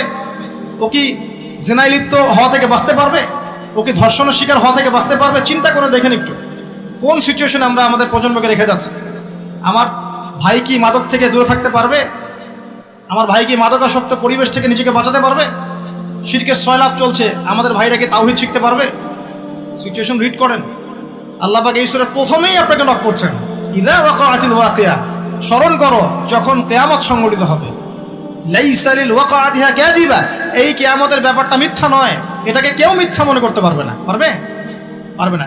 একটা শুধু আশার বাণী শুনিয়ে দেই যে 10টা আলামত না দেখা পর্যন্ত কিয়ামত হবে না। কয়টা আলামত? 10টা। তার মধ্যে প্রথম হচ্ছে মাসিহুদ দাজ্জাল, 2 ইয়াজুজ আর মাজুজ, 3 নবী ঈসা আলাইহিস সালামের আগমন, 4 দাব্বাতুল আরদ, 5 ইয়েমেন থেকে আগুন বের হবে, 6 3টা ভূমিকম্প, পূর্ব দিকে একটা, পশ্চিমে একটা, মাঝখানে একটা, 7 এই যে সরি এটা ছিল 4 5 6 7 8, 8 নাম্বার হচ্ছে আপনার পশ্চিম দিক থেকে সূর্য উদয়, একটা হচ্ছে দাব্বাতুল আরদ বলছি। আচ্ছা একটা আমি এই মধ্যে মনে করতে পারছি না, এই 8টা আরো 2টা আছে, হাদিসটা প্রসিদ্ধ মাশহুর হাদিস, সব কিতাবে পাবেন। এইরকম 10টা আলামত ছাড়া, 10টা আলামত না হওয়া পর্যন্ত কিয়ামত সংঘটিত হবে না ইনশাআল্লাহ। আবার চেষ্টা করে দেখি। 1 নাম্বার মাসিহুদ দাজ্জাল, 2 নাম্বার হচ্ছে নবী ঈসা আলাইহিস সালামের আগমন, 3 নাম্বার হচ্ছে আপনার কি বললাম ইয়াজুজ এবং মাজুজ, 4 নাম্বার দাব্বাতুল আরদ, 5 নাম্বার ইয়েমেনের আগুন, 6 7 8 হচ্ছে আপনার 3টা ভূমিকম্প, 9 পশ্চিম দিক থেকে সূর্যোদয়। একটা মিস করে ফেলছি, এক্স্যাক্টলি না না আরেকটা আছে, বাতাস না, কে বলতে পারবেন? জি দুখান, রাইট, সুবহানাল্লাহ। কি নাম আপনার? আপনি হাদিয়া নিয়ে যান আমার কাছে। দুখান মানে হচ্ছে ধোঁয়া, মানে ধোঁয়া দিয়ে পুরো আকাশ ছেয়ে যাবে আর কি। তো এই 10টা কি এসেছে? 10টা এসেছে কি? 10টার একটাও কিন্তু আসে নাই, কিন্তু মাইনরগুলো কিন্তু সব দেখতে পারবেন না? এই উঁচু উঁচু বিল্ডিং এর প্রতিযোগিতা দেখা যায়, সমাজের সবচেয়ে দরিদ্র মানুষ যে উঁচু উঁচু বিল্ডিং নির্মাণ করছে, এটা কি দেখা যাচ্ছে? সর্বস্তরের সুদ দেখা যাচ্ছে, জেনা বাড়ছে না কমছে? মাদকদ্রব্য বাড়ছে না কমছে? অশ্লীলতা বেহায়াপনা বাড়ছে না কমছে? এই যে নগ্ন মুভিজ, পর্নোগ্রাফি বাড়ছে না কমছে? মুসলিমদের ফাটল বিভক্তি বাড়ছে না কমছে? সময় সংকীর্ণ হচ্ছে কিনা? আল্লাহর আযাব গজবগুলো আসছে কিনা একটা পর একটা? মুসলিমরা সারা বিশ্বে মার খাচ্ছে কিনা? কতগুলো নিবেন? নারীরা কি ছেলেদের পোশাক পরছে? ছেলেরা কি মেয়েদের পোশাক পরছে? বলতে গেলে এটা নিয়ে আলোচনা করতে হবে, পরে নিয়েন। যেগুলো 10টা বাদ দিয়ে যতগুলো দেখা যায়, এগুলোর প্রায় 95% আমরা সমাজে দেখতে পারছি না? আচ্ছা, আল্লাহ পাক আপনাকে শুরুতেই সতর্ক করছেন যে আপনাকে আগে কিয়ামত সম্পর্কে সতর্ক থাকতে হবে। লাইসা লিওয়াকাতিহা কাযিবা, এটাকে কেউ মিথ্যা প্রতিপন্ন করতে পারবে না। তারপর কি? খাফিদাতুর রাফিআ, এটা কিছু মানুষকে উঁচু করবে, কিছু মানুষকে নিচু করবে। মানে যারা দুনিয়াতে আল্লাহ পাকের হুকুম আহকাম মেনে চলবে, কিয়ামতের মাঠে মাথা উঁচু করে থাকবে ইনশাআল্লাহ। আর যারা দুনিয়াতে আল্লাহ পাকের বিধিবিধানে পরোয়া করবে না, তার অবনত চিত্তে থাকবে, মাথা নিচু হয়ে যাবে ইনশাআল্লাহ। আজকে দুনিয়ায় মাথা উঁচু করে লাভ নাই, যদি আল্লাহ এবং তার রাসূলের বিরুদ্ধাচরণ করেন, কাল কিয়ামতে মাথা হেড হয়ে যাবে ইনশাআল্লাহ। আর আজকে ইমানের কারণে যদি আপনার মাথা নিচু হয়ে থাকে, ইনশাআল্লাহ কাল কিয়ামতে আপনার মাথা উঁচু হবে ইনশাআল্লাহ। ইদা রুজ্জাতিল আরদু রাজ্জান, আল্লাহ পাক বলছেন যখন এই পৃথিবীর আরদ, জমিনটা প্রবলভাবে কম্পিত হতে থাকবে। যেমন একটা সূরা আছে না, ইদা জুলজিলাতিল আরদু জিলজালাহা ওয়া আখরাজাতিল আরদু আথকালাহা ওয়া ক্বালা লিল ইনসানু মা লাহা। তো এটা এই সূরার সাথে কানেক্টেড। আমি বললাম যে একটা আয়াত আরেকটা আয়াতের সাথে কানেক্টেড, ঠিক আছে? ওয়া বুসাতিল জিবালু বাসসা, এই যে পাহাড়গুলো দেখছেন, এই হিমালয়, মাউন্ট এভারেস্ট, হাবিজাবি যত কিছু, সবগুলো ধুলা হয়ে যাবে। কি হয়ে যাবে? চিন্তা করতে পারেন কিয়ামতের প্রকম্পন কত ভয়াবহ হবে। এত বড় বড় পাহাড়গুলো, আর পাহাড় সম্পর্কে যারা একটু পড়াশোনা করেছেন, পাহাড়ের বেশিরভাগ অংশ কিন্তু মাটির নিচে আছে। এটা পেরেকের মতো গেঁথে দেওয়া আছে, উপরে শুধু অল্প একটু অংশ দেখা যায়, নিচেই বেশি অংশ আছে। এই পুরো পাহাড়টা ধুলিকণা হয়ে যাবে, ধুলিকণা। আল কারিয়াতু মাল কারিয়া ওয়া মা আদরাকা মাল কারিয়া ইয়াওমা ইয়াকুনুন নাসু কাল ফারাশিল মাবথুস ওয়া তাকুনুল জিবাল কাল ইহনিল মানফুস। এই যে হচ্ছে আপনার পাহাড়ের কথাটা এখানে আসছে, পাহাড় একদম ধুলো হয়ে যাবে। আল্লাহ পাক আরো বলছেন ফাকানাত হাবাআম মুমবাসসা ওয়া কুনতুম আজওয়াজান সালাসা। এবারে এই কিয়ামতের মাঠে মানুষ যখন উঠবে, তখন 3টা দল হয়ে যাবে। কয়টা দল? 3টা। একটা হচ্ছে আসহাবুল মাইমানাতি মা আসহাবুল মাইমানা, একটা হচ্ছে ডানপন্থী, কতই না সৌভাগ্যবান সেই ডানপন্থীরা।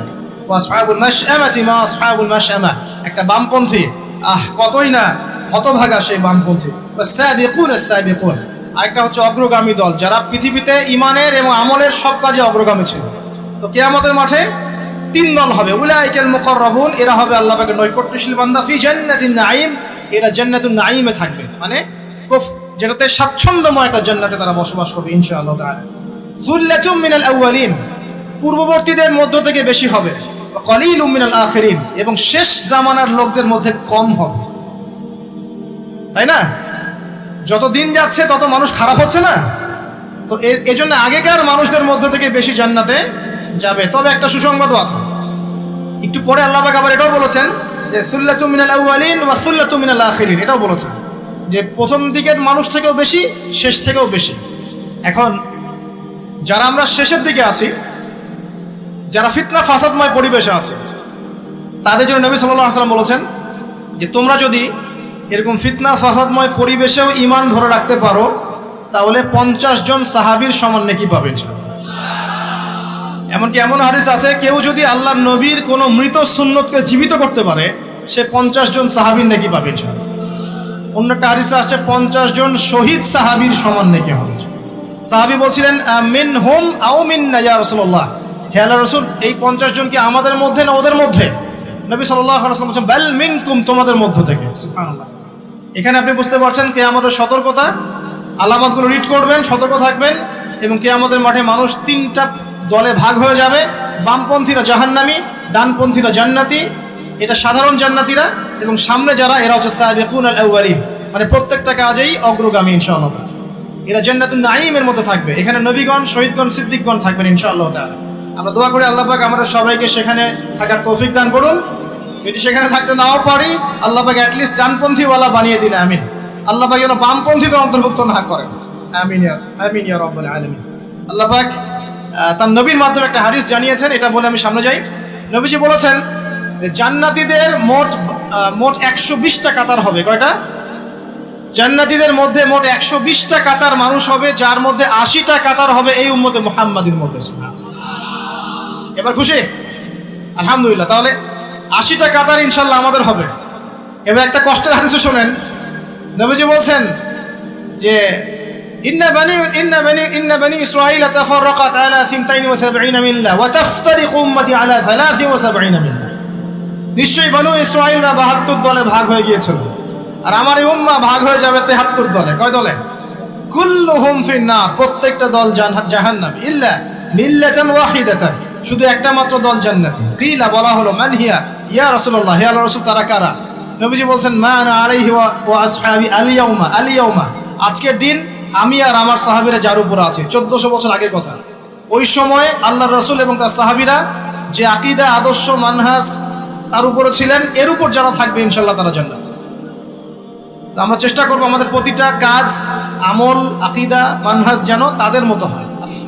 এখানে একটা ভয়ের ব্যাপার আছে। আবার আরেকটা সুসংবাদ শোনেন। নবীজি একদিন বসে সাহাবীদেরকে বলছেন, শোনো, এই উম্মতের মধ্যে 70,000 মানুষ আছে যারা বিনা হিসাবে জান্নাতে যাবে। বিনা হিসাবে, বিনা আযাবেও, মানে কোনো আযাবও নাই, কোনো হিসাবও নাই। সাহাবীরা এবার কথোপকথন করতে লাগলেন। নবীজি চলে গেছেন, এটা বলে চলে গেছেন। সাহাবীরা বলছেন যে তারা কারা হতে পারে, পরামর্শ করছেন। হয়তোবা তারা মুজাহিদরা, হয়তোবা শহীদরা, হয়তোবা অমুক, হয়তোবা তমুক। নবীজি আসলেন, এসে বললেন তোমরা কি নিয়ে কথা বলছো? সাহাবীরা বলছেন আমরা ডিসকাস করছিলাম যে ওই 70,000 কারা হতে পারে।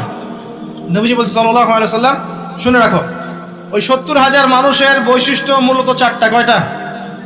1, তারা শুভ অশুভ এসব লক্ষণে বিশ্বাস করে না, মানে কোনো শিরকের সাথে ওদের কোনো সম্পর্ক নেই। কথা বুঝতে পারছেন? আর আপনি তো ওই যে পেপার খুললেই দেখবেন কন্যা রাশির এই, সিংহ রাশির এই, ওই যে জ্যোতিষী আপনাকে শুভ বলছে, এটা অশুভ। আবার আপনি বলছেন হ্যাপি বার্থডে। হ্যাপি মানে কি? শুভ। হ্যাপি বার্থডে মানে শুভ জন্মদিন। তো আপনার ওই দিনটা যে শুভ হয়ে যাবে, কে গ্যারান্টি দিয়েছে? গ্যারান্টি আছে? আবার ওই যে কিছু উদ্বোধন করবেন, ফিতা কাটলেন, পাখি উড়িয়ে দিলেন, শুভ। বাসা থেকে বের হচ্ছেন, বিড়াল সামনে দিয়ে চলে গেল, একটু বসে যাই, যে অশুভ। আপনি অশুভে বিশ্বাস করছেন। ওই 70,000-এর প্রথম বৈশিষ্ট্য হচ্ছে তারা কোনো শুভ অশুভ বিশ্বাস করে। মনের মধ্যে এমন যদি ধারণা আসে, একটা দোয়া পড়ে নেবেন। বলে দেবো দোয়াটা? আল্লাহুম্মা লা তায়রা ইল্লা তায়রুক ওয়া লা খায়রা ইল্লা খায়রুক ওয়া লা ইলাহা গায়রুক। হে আল্লাহ, তোমার দেয়া মন্দ ছাড়া কোনো মন্দ নাই, তোমার দেয়া কল্যাণ ছাড়া কোনো কল্যাণ নাই, ওয়া লা ইলাহা গায়রুক, আপনি ছাড়া কোনো ইলাই নাই। ব্যাস, তাওহীদে থাকবেন। 1 নাম্বার। 2, তারা আগুন দিয়ে, শেক দিয়ে দিয়ে গায়ে চিকিৎসা করে না। একটা শ্রেণী ছিল ওই সময়, মাজুস, যারা অগ্নি পূজারী ছিল, আগুনের মধ্য দিয়ে তারা চিকিৎসা গ্রহণ করত এবং তারা আগুনের উপাসনা করত। এখান থেকে নিষেধ করা হচ্ছে। 3 নাম্বার, তারা শরীরে কোনো উল্কি অঙ্কন করে না। উল্কি মানে কি? যে ট্যাটুস আপনারা অঙ্কন করছেন, অনেক ভাই জিম করে ট্যাটু বানায় আর কি। তো একটু আগে ভাইয়ের জিম থেকে ঘুরে আসছি, আলহামদুলিল্লাহ। অনেক দিন আগের স্মৃতি মনে পড়ে গেল আর কি। আল্লাহ পাক, দোয়া করি আল্লাহ পাক আমাদের ভাইদেরকে শরীর, আত্মা, মন সবকিছু সুস্থ রাখুক, আমিন। আর একটা পরামর্শ দিব যে আপনারা কায়িক পরিশ্রম করবেন, এবং এগুলো আমাদের উচিত। ফিজিক্যাল এক্সারসাইজ করা উচিত, একটু ফিজিক্যাল গেমস খেলে কোনো সমস্যা নেই। কিন্তু হয়তো সময় নষ্ট করে খেলা দেখলে সমস্যা। যে খেলা আপনার ফিজিক্যাল উপকারিতা আছে আপনি খেলতে পারেন, তবে ফরজ তরক হওয়া যাবে না, এবং ওই যে নামাজ মিস হওয়া যাবে না। আল্লাহ পাক তৌফিক ইনায়াত করুন, আমিন। আচ্ছা, 4 নাম্বার হচ্ছে তারা পাখি উড়িয়ে ভাগ্য গণনা করে না। এবং 5 নাম্বার হচ্ছে যে তারা সর্বাবস্থায় এক আল্লাহর উপর তাওয়াক্কুল করে, অন্য কারো প্রতি তাওয়াক্কুল করে। এই শ্রেণীর মানুষ যারা, তারা 70,000 মানুষ বিনা হিসেবে জান্নাতে যাবে। একজন সাহাবী দাঁড়িয়ে বললেন, ইয়া রাসূলুল্লাহ, আমার জন্য দোয়া করেন, আমি যেন তাদের অন্তর্ভুক্ত হয়ে যাই। নবীজি বললেন, হ্যাঁ, তুমি তাদের অন্তর্ভুক্ত যাও। এবার আরেকজন দাঁড়িয়ে বললেন, আমার জন্য দোয়া করেন ইয়া রাসূলুল্লাহ। তো ওই সাহাবী দাঁড়ালেন, দোয়া করতে বললেন, নবী বলেন, ঠিক আছে, তুমি তাদের অন্তর্ভুক্ত। আরেকজন দাঁড়ালেন, সাহাবী বলছেন, না, সে তোমার অগ্রগামী হয়ে গেছে। কারণ এভাবে সবার জন্য দোয়া করতে থাকলে তো দরজাই বন্ধ হয়ে যেত। এই জন্য তিনি আর দোয়া করলেন না, বললেন যে সে তোমার অগ্রগামী হয়েছে, দ্যাটস অল। এখন আমরা যদি ওই রকম হতে পারি, শিরকের পাপে নাই, শুভ অশুভ আপনি বিশ্বাস করেন না, আপনি ভাগ্য গণনা করেন না, আপনি পাখি উড়িয়ে এই উদ্বোধন করেন না, আপনি আগুনের উপাসনা করেন না, সর্বাবস্থা আল্লাহর প্রতি তাওয়াক্কুল করেন, এবং কুফুরি ঝাড়ফুকও নেন না। কুফুরি ঝাড়ফুক আছে না, ঝাড়ফুক, তাবিজ, কবজ, এগুলো নেয় না মানুষ, এগুলোও নিচ্ছেন না, তাহলে ইনশাআল্লাহ তাআলা আপনি সেই 70,000-এর অন্তর্ভুক্ত হবেন ইনশাআল্লাহ। তবে হ্যাঁ, বৈধ ঝাড়ফুক করা জায়েজ। কোরআনের বৈধ সূরাগুলো এবং দোয়া কালাম দিয়ে ঝাড়ফুক করা কি জায়েজ, এবং এটা সুন্নত পদ্ধতিও। এবং ঘুমানোর সময় তো ঝাড়ফুক করতে হয়, সূরা ফালাক, নাস, ইখলাস পড়ে ফু দিয়ে পুরো গায়ে মাসাহ করতে হয়, সুন্নাহ। এখানে বোঝানো হচ্ছে কুফুরি ঝাড়ফুকগুলো যেগুলো আমরা নেই, কবিরাজ টবিরাজ অন্যের কাছে নেন না। আর যত দিন যাচ্ছে কিন্তু এগুলো বাড়ছে। মানুষ এই যে প্রেমিকাকে পাওয়ার জন্যে বানটনা মারছে, স্বামী স্ত্রীকে বন্ধন বাড়ানোর জন্য তাবিজ কবজ করছে না, এগুলো মানুষ করছে। ব্যবসায় ক্ষতি করানোর জন্য করছে। যে ব্যক্তি এগুলো করবে সে মুশরিক হয়ে যাবে। যে ব্যক্তি এগুলো করবে সে নিজেও মুশরিক, যার জন্য করিয়ে দেওয়া হবে সেও মুশরিক। এটা মনে রাখবেন। আল্লাহ পাক হেফাজত করুন, আমিন। আল্লাহ পাক এই পর্যন্ত বলার পর বলছেন যে এবার শোনো, ডানপন্থী ওয়ালা এবং জান্নাতি যারা, তাদের কি কি নিয়ামত আল্লাহ পাক দিবেন। আমি এত লম্বা বলতে পারছি না, সময় শর্ট, আমি শর্ট করে বলছি। আল্লাহ পাক যে নিয়ামতগুলো বলছেন, 1 নাম্বার, আল্লাহ পাক বলছেন যে আলা সুরুরিম মাউদুনা, তারা সুউচ্চ আসনে, জান্নাতে তারা সুউচ্চ, কাদের কথা বলছেন? ডানপন্থী এবং অগ্রগামী। তারা সুউচ্চ আসনে হেলান দিয়ে বসে থাকবে, মুত্তাকিন আলাইহা মুতাকাবিলিন, তারা একে অপরের সাথে মুখোমুখি বসবে। পরিবেশটা চিন্তা করেন, হেলান দিয়ে আয়েশ করে মুখোমুখি বসে থাকবে ইনশাআল্লাহ তাআলা জান্নাতীরা। আল্লাহ পাক আরো বলছেন, ইয়াতুফু আলাইহিম ওয়ালদানু মুখাল্লাদুন, তাদের চারপাশে ছোট ছোট গিলমান যারা থাকবে তারা ঘোরাফেরা করবে। জান্নাতে এমন গিলমান থাকবে, গিলমান, খাদেম, ছোট ছোট বাচ্চা যাদের চেহারা হবে মণিমুক্তার মতো, এরা চারপাশে ঘুরতে থাকবে। কি নিয়ে ঘুরবে? বিআকওয়াবি ওয়া বারিক, এই যে কাপ, গ্লাস, জগ, ওকে আসিম মিন মাইন, এবং পানপাত্র, সুরা, যেই মাদক আল্লাহ পাক আপনার জন্য হারাম করেছেন দুনিয়ায়, জান্নাতে ইনশাআল্লাহ স্পেশাল আপনি ড্রিঙ্কস পান করতে পারবেন। এবং সেটা খেলে কোনো মাদকতাও আসবে না ইনশাআল্লাহ তাআলা, কোনো শরীরে কোনো ক্ষতিও হবে না, বরং উপকার হবে ইনশাআল্লাহ। লা ইউসাদউনা আনহা ওয়া লা ইউনজাফুন, এটা আপনার মস্তিষ্ক বিকৃতিও করবে না ইনশাআল্লাহ, এবং ইনশাআল্লাহ আপনার শারীরিক কোনো ক্ষতিও করবে না। আরও থাকবে ফিহা ফাকিহাতুন ওয়া ফাকিহাতিন মিম্মা ইয়াতাখায়্যারুন, আপনি যে ফল চান, যেটা আপনার ইখতিয়ার, যে ফল আপনি পছন্দ করেন, সেই ফল আল্লাহ রাব্বুল আলামিন আপনাকে দিবেন। ওয়া লাহমি তায়রিন মিম্মা ইয়াশতাহুন, এবং পাখির গোশত আল্লাহ পাক আপনাকে খাওয়াবেন ইনশাআল্লাহ। এই পাখি সম্পর্কে এই তাফসীরের মধ্যে আসছে, আমি সব তাফসীর বলার সময় পাচ্ছি না। এই পাখিগুলোর কাঁধ হবে উটের কাঁধের মতো উঁচু, এবং এরা ডানা মেলে উড়ে বেড়াবে। যদি আপনি চান আপনি সেটা খেতে পারবেন ইনশাআল্লাহ। আর যে ফলের কথা আসছে, যে কোনো ফল তো থাকবেই, স্পেশালি আপনাকে খাওয়ানো হবে আনার, কুল অর্থাৎ বড়ই, কলা, কলার কথাও আছে আমরা, ঠিক আছে, আঙ্গুর, এগুলো থাকবে। এখানে বড়ইয়ের কথা আসছে একটা হাদিসে, যে বড়ইয়ের একটা বড়ইয়ের স্বাদ হবে 72 রকম, এক একটা বড়ইয়ের কালার রং হবে 72টা রঙের, যে রঙগুলো একটা থেকে আরেকটা ডিফারেন্ট, সেপারেট করা যাবে। সুবহানাল্লাহ, চিন্তা করেন। একটা হাদিসে আসছে জান্নাতের এই যে মাটিটা উর্বর, স্বর্ণের উর্বর, গাছ যেটা সেটার কাণ্ডগুলো স্বর্ণের, গাছের ছায়াটা এত লম্বা 100 বছর যদি কেউ দৌড়ায় ছায়া শেষ করতে পারবে না। এবং এই মাটিতে যদি আপনি গাছ লাগাতে চান দুনিয়া থেকে লাগাতে পারবেন ইনশাল্লাহ। খালি বলতে হবে সুবহানাল্লাহ, আলহামদুলিল্লাহ, ওয়ালা ইলাহা ইল্লাল্লাহ, আল্লাহু আকবার, আর বলতে হবে সুবহানাল্লাহি ওয়া বিহামদিহি সুবহানাল্লাহিল আযীম। আপনার জান্নাতে গাছ অটোমেটিক লাগাতে থাকবে ইনশাআল্লাহ। আমরা কি ওইখানে মালিক হতে চাই? আল্লাহ পাক আমাদেরকে জান্নাতের মালিক হওয়ার তৌফিক দান করুন। এগুলো জান্নাতের নিয়ামত, আসলে বলে শেষ করতে পারবো না। আল্লাহ পাক বলেন ওয়াহুরুন আইন, এইবার যুবকরা শোনেন, ওয়াহুরুন আইন, এবং এগুলোর সাথে থাকবে ডাগর চোখের হুর। ডাগর চোখ মানে চোখগুলো হবে অত্যন্ত সাদা এবং বড় বড়, মনিগুলো হচ্ছে কালো কুচকুচা। আল্লাহ পাক তাদেরকে স্পেশালি সৃষ্টি করেছেন হুরুন আইন, যাদের কারো যদি পরনের আঁচলটার কোনা পৃথিবীতে নামিয়ে দেওয়া হতো, সারা পৃথিবী আলো আর সুগন্ধি দিয়ে ভরে যেত। আপনার স্ত্রী হবেন তারা ইনশাআল্লাহ, এবং আপনার স্ত্রীরাও যদি ভালো কাজ করেন, সৎ কাজ করেন, তাহলে স্বামী স্ত্রী দুজনেই জান্নাতে থাকতে পারবে ইনশাআল্লাহ। দুই ধরনের নারী জান্নাতে দেয়া হবে মুমিন পুরুষদের জন্য, আপনার স্ত্রী, এবং তার সৌন্দর্য অন্য হুরদের চেয়ে বেশি হবে অবশ্যই, এবং সবার বয়স হবে সেম এজে 33 বছর, 30 থেকে 33। এখন যদি স্ত্রী একটু কালো হয়, দেখতে একটু অসুন্দর হয়, কষ্ট নিয়েন না, জান্নাতে ঢোকানোর সাথে সাথেই সুন্দর হয়ে যাবে ইনশাআল্লাহ, ঠিক আছে? এবং এত সুন্দরী হবে যে আপনি অন্যদিকে তাকানোর কোনো ফুরসতই পাবেন না ইনশাআল্লাহ। এবং এছাড়াও এক্সট্রা হুর আল্লাহ পাক আপনাকে দিবেন। এমনি সাধারণ জান্নাতির জন্যও 2টা করে স্ত্রী থাকবে ইনশাআল্লাহ। আর আল্লাহর পথে শহীদ যারা হবে, কয়টা স্ত্রী বলতে পারবেন? 72টা। কয়টা? আমি বলবো এতগুলো দিয়ে কি করবেন? আরে ভাই, জীবনটা তো অনন্তকালে, 30 বছর 60 বছরের জীবনেই তো আমাদের লাগতেছে 4 জন, নাকি? আর এত অনন্তকালের জীবন, কোটি কোটি বছর, কোনো মৃত্যু নাই। এখানে মেয়েদের একটা প্রশ্ন থাকে, তাহলে আমাদের জন্য কি? অবশ্যই আপনাদের জন্য স্বামীদের সৌন্দর্য এত বেশি হবে যে আপনি সেই স্বামী ছাড়া অন্যদিকে যেতেও চাবেন না। আরো প্রশ্ন আছে, যদি একজন স্ত্রীর একাধিক স্বামী থাকে তাহলে কি হবে? সর্বশেষ যে স্বামীর সাথে সে সংসার করেছে, সেই স্বামী যদি সৎ হয় এবং এই স্ত্রী যদি সৎ হয়, এই স্বামীর সাথে সে থাকবে জান্নাতে ইনশাআল্লাহ। একজন সাহাবী হুযায়ফা রাদিয়াল্লাহু আনহু ইন্তেকালের সময় তার স্ত্রীকে বলছেন, আমার পরে আর বিয়ে করবে না, যদি আমার সাথে জান্নাতে থাকতে চাও তাহলে আমার পরে আর বিয়ে করো না।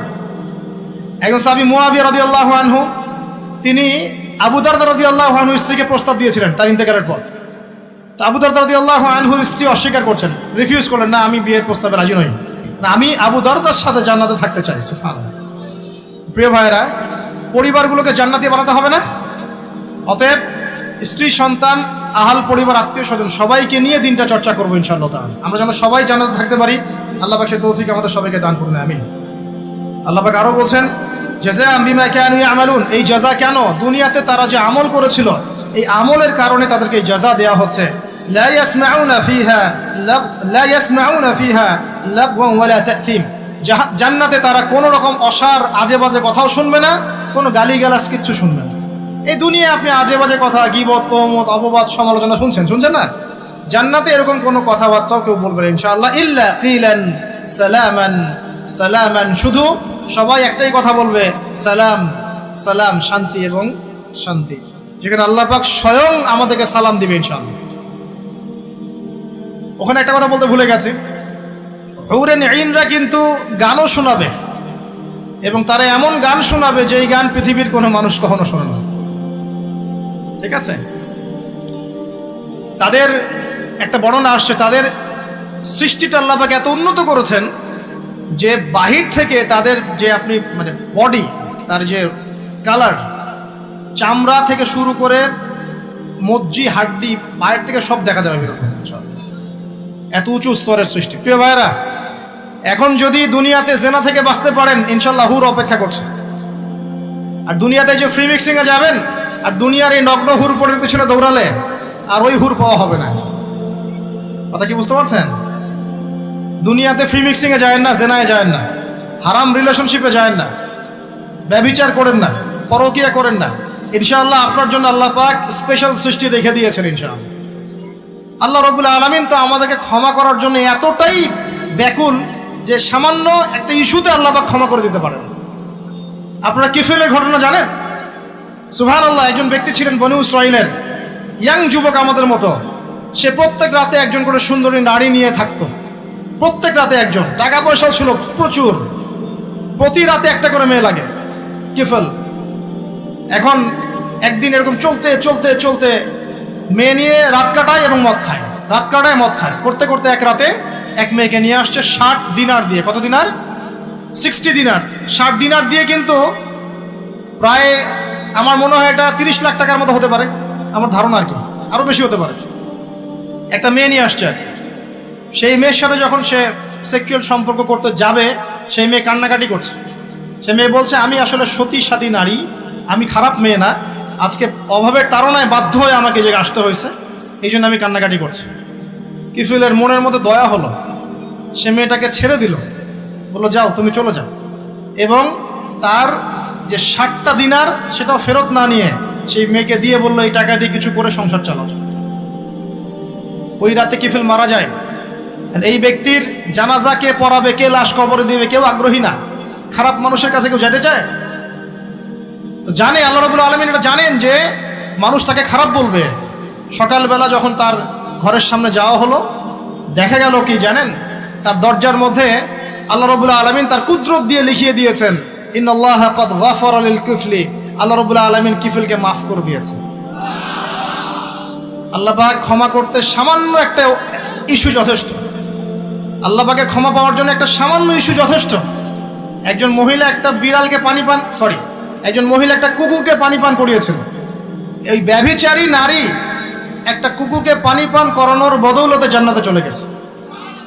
এক ব্যক্তি 99টা খুন করেছে, পরে যে যাকে জিজ্ঞাসা করেছে তওবা হবে কিনা, সে বলেছে তওবা হবে না। ওকে খুন করে 100 পূর্ণ করেছে, তারপর তওবা করেছে, করতে গিয়ে মারা গিয়েছে। আল্লাহ পাক ফেরেশতা থেকে বলেছেন, রাস্তা মেপে দেখো, তওবার রাস্তাটা বেশি লম্বা না তার পিছনের রাস্তা বেশি লম্বা। আল্লাহ পাক জমিনকে আদেশ করেছেন, তুমি লম্বা হয়ে যাও। জমিন লম্বা হয়ে গেছে, ফেরেশতারা মেপে দেখেছেন তওবার রাস্তা বেশি লম্বা। আল্লাহ পাক তাকে মাফ করে দিয়েছেন। এক ব্যক্তি সন্তানকে বলেছিলেন না যে আমি মরে গেলে আমার লাশটাকে পুড়িয়ে দিবা, অর্ধেক ছাই বাতাসে, অর্ধেক ছাই কোথায়? সমুদ্রে। আল্লাহ পাক জমা করেছেন, জমা করে বলেছেন, কেন করেছিল এটা? সে ব্যক্তি বলেছে, মিন খাশিয়াতিকা ইয়া রাব্বি ওয়া আনতা তা'লাম মা ফি নাফসি। হ্যাঁ আল্লাহ, এটা আমি আপনার ভয়ে করেছি, আর আপনি খুব ভালো করে জানেন যে আমার নফসে, আমার মনের মধ্যে কি আছে। আল্লাহ পাক বলছেন, যাও, তোমাকে মাফ করে দিলাম। তো প্রিয় ভাইরা, একটু যদি দুনিয়ার এই জীবনটা কষ্ট করা যায়, ঈমান আমলের উপর টিকে থাকা যায়, এবং টিকে থাকতে গেলে আপনি বাধা পাবেন, পরিবার থেকে বাধা পাবেন, বন্ধু মহল থেকে বাধা পাবেন, সমাজ থেকে বাধা আসবে, বড় লেভেল থেকে আসতে পারে, আপনজনরা ছেড়ে যাবে, আপনি সবার কাছে খারাপও হয়ে যেতে পারেন। ঈমান আমলের উপর টিকে থাকার কারণে যদি একটু কষ্ট করে সবর করতে পারেন, ইনশাআল্লাহ তাআলা আমাদের জন্য অপেক্ষা করছে জান্নাত। আর এই দুনিয়ার জীবনটাকে যদি মুখ্য মনে করেন, আল্লাহ পাকের হুকুম আহকাম সব ছেড়ে দেন, জাহান্নাম ছাড়া আমাদের কোনো গত্যান্তর থাকবে না। আল্লাহ পাক আমাদের সবাইকে এই বিষয়গুলো বোঝার তৌফিক দান করুন। সামনে যাই, সূরা অনেক বড়, আমি শর্ট করে শেষ করছি। আল্লাহ পাক এরপর বলছেন যে ওয়া আসহাবুল ইয়ামিন মা আসহাবুল ইয়ামিন, আর ডানপন্থী ওয়ালারা, কতই না সৌভাগ্যবান সেই ডানপন্থী ওয়ালারা।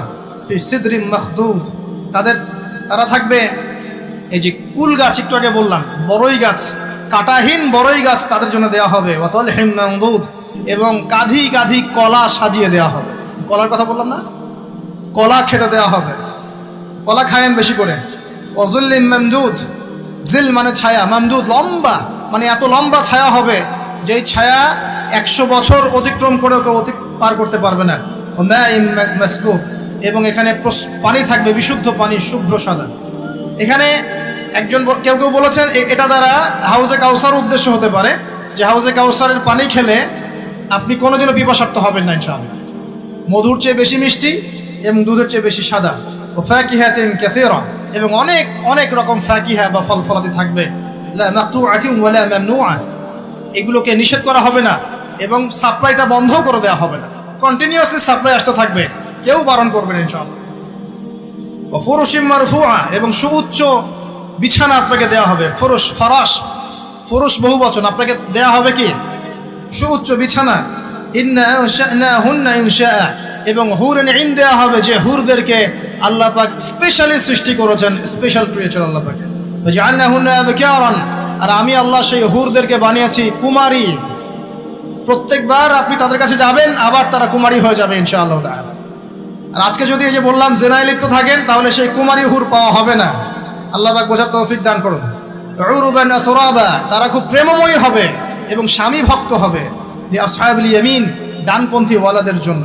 সুল্লাতুম মিনাল আউয়ালিন, পূর্ববর্তীদের মধ্যে বহু মানুষ এর অন্তর্ভুক্ত হবে। বা সুল্লাতুম মিনাল আখিরিন, এবং শেষদের মধ্যেও বহু মানুষ এর অন্তর্ভুক্ত হবে ইনশাআল্লাহ। এরপর আল্লাহ পাক পরের ফেজে গিয়ে বলছেন ওয়া আসহাবুশ শিমাল মা আসহাবুশ শিমাল, আর বামপন্থী ওয়ালা, কতই না দুর্ভাগা এই বামপন্থী ওয়ালারা।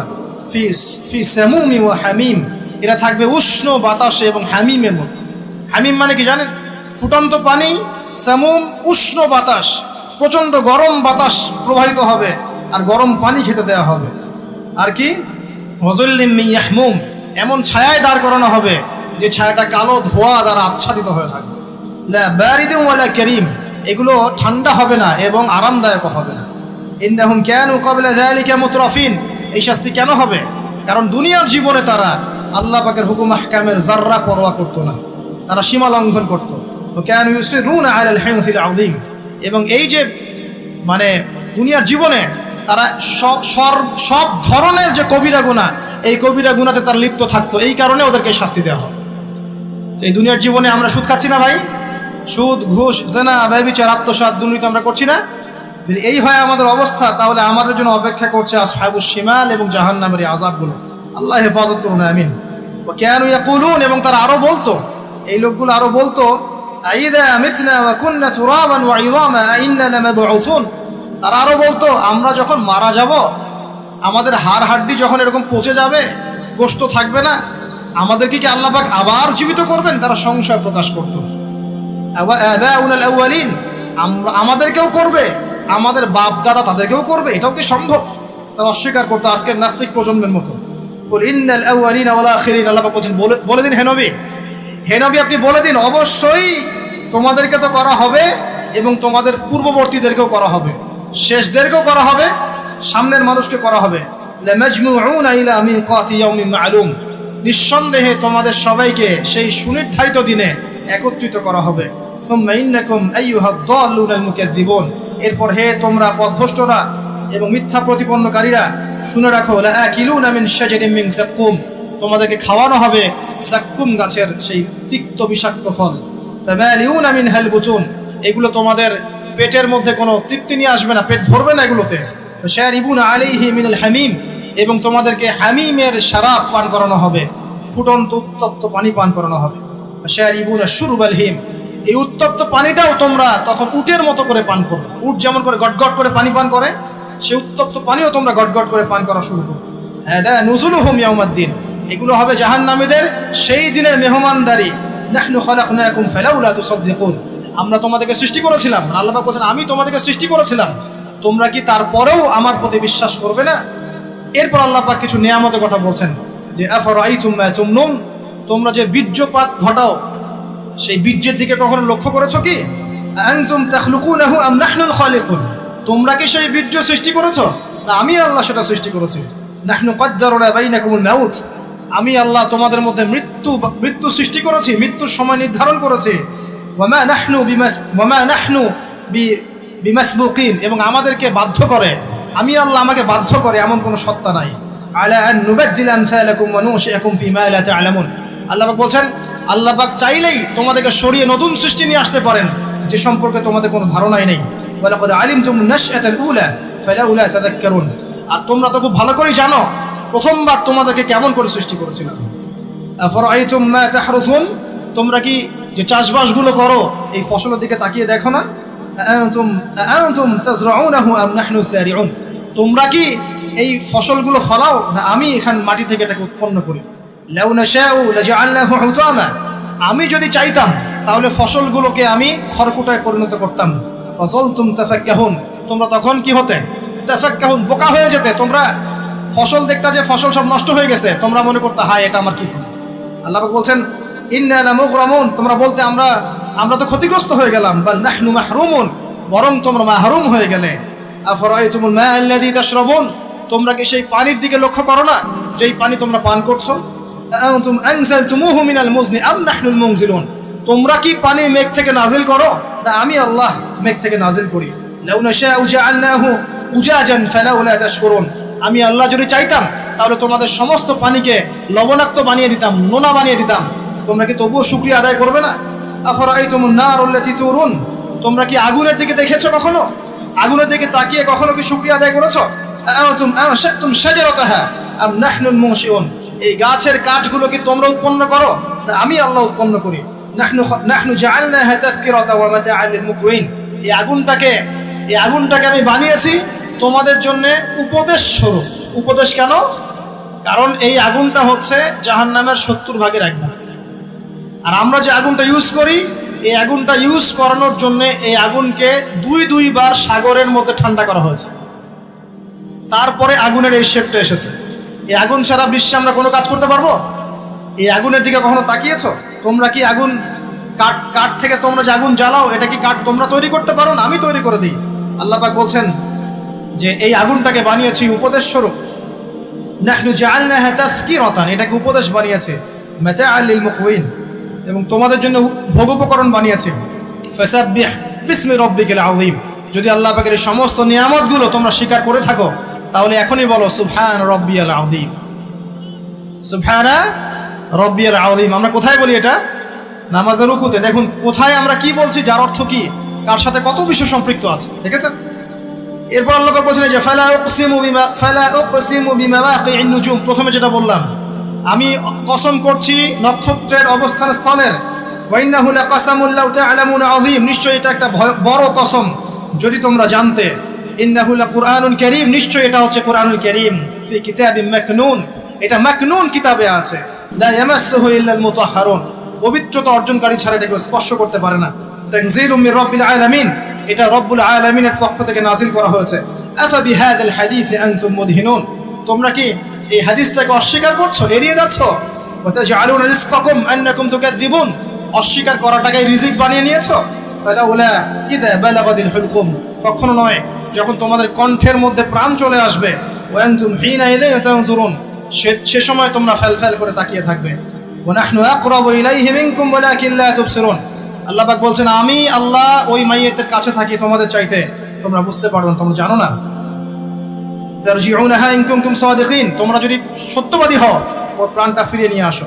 সবশেষ কথা হচ্ছে এই, সবশেষ কথা আল্লাহ পাক বলছেন ফাআম্মা ইন কানা মিনাল মুকাররাবিন, এই মৃত্যুবরণকারী মানুষ যদি ওই অগ্রগামীদের অন্তর্ভুক্ত হয়, অর্থাৎ দুনিয়াতে সে যদি প্রতিটা কাজ আল্লাহ পাকের হুকুম আহকাম, তার রাসূলের সুন্নাহ অগ্রগামীদের মতো করে, তাহলে তার জন্য থাকবে ফারাউহুন ওয়া রাইহান ওয়া জান্নাতুন নাঈম, তার জন্য থাকবে বিশ্রাম নেওয়ার জায়গা, যে কবরে বিশ্রাম, ঘুম, রাইহান, যত ভোগ উপকরণ আছে সব আল্লাহ দিবেন।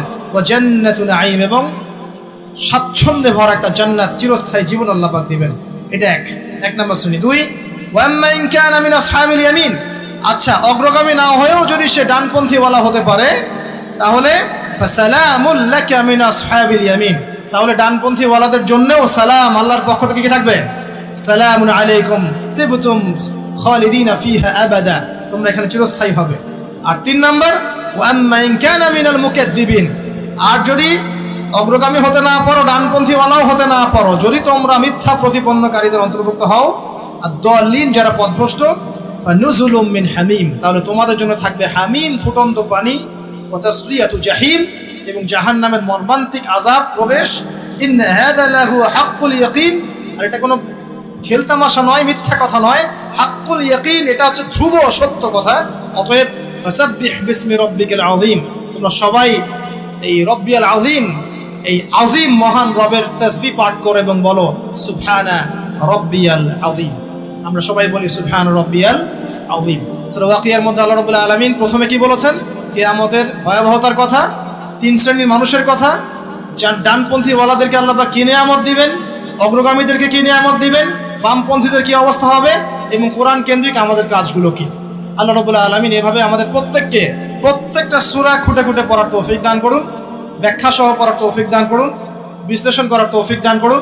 আমাদের সবাইকে আল্লাহ পাক কোরআনওয়ালা বানিয়ে দিন, হাদিসওয়ালা বানিয়ে দিন, নবীর সুন্নাহওয়ালা বানিয়ে দিন, এবং এই দুনিয়ার জীবনে কোরআন এবং সুন্নাহকে কেন্দ্র করে আমাদের সবাইকে এগিয়ে যাওয়ার তৌফিক আল্লাহ পাক দান করুন। আমিন।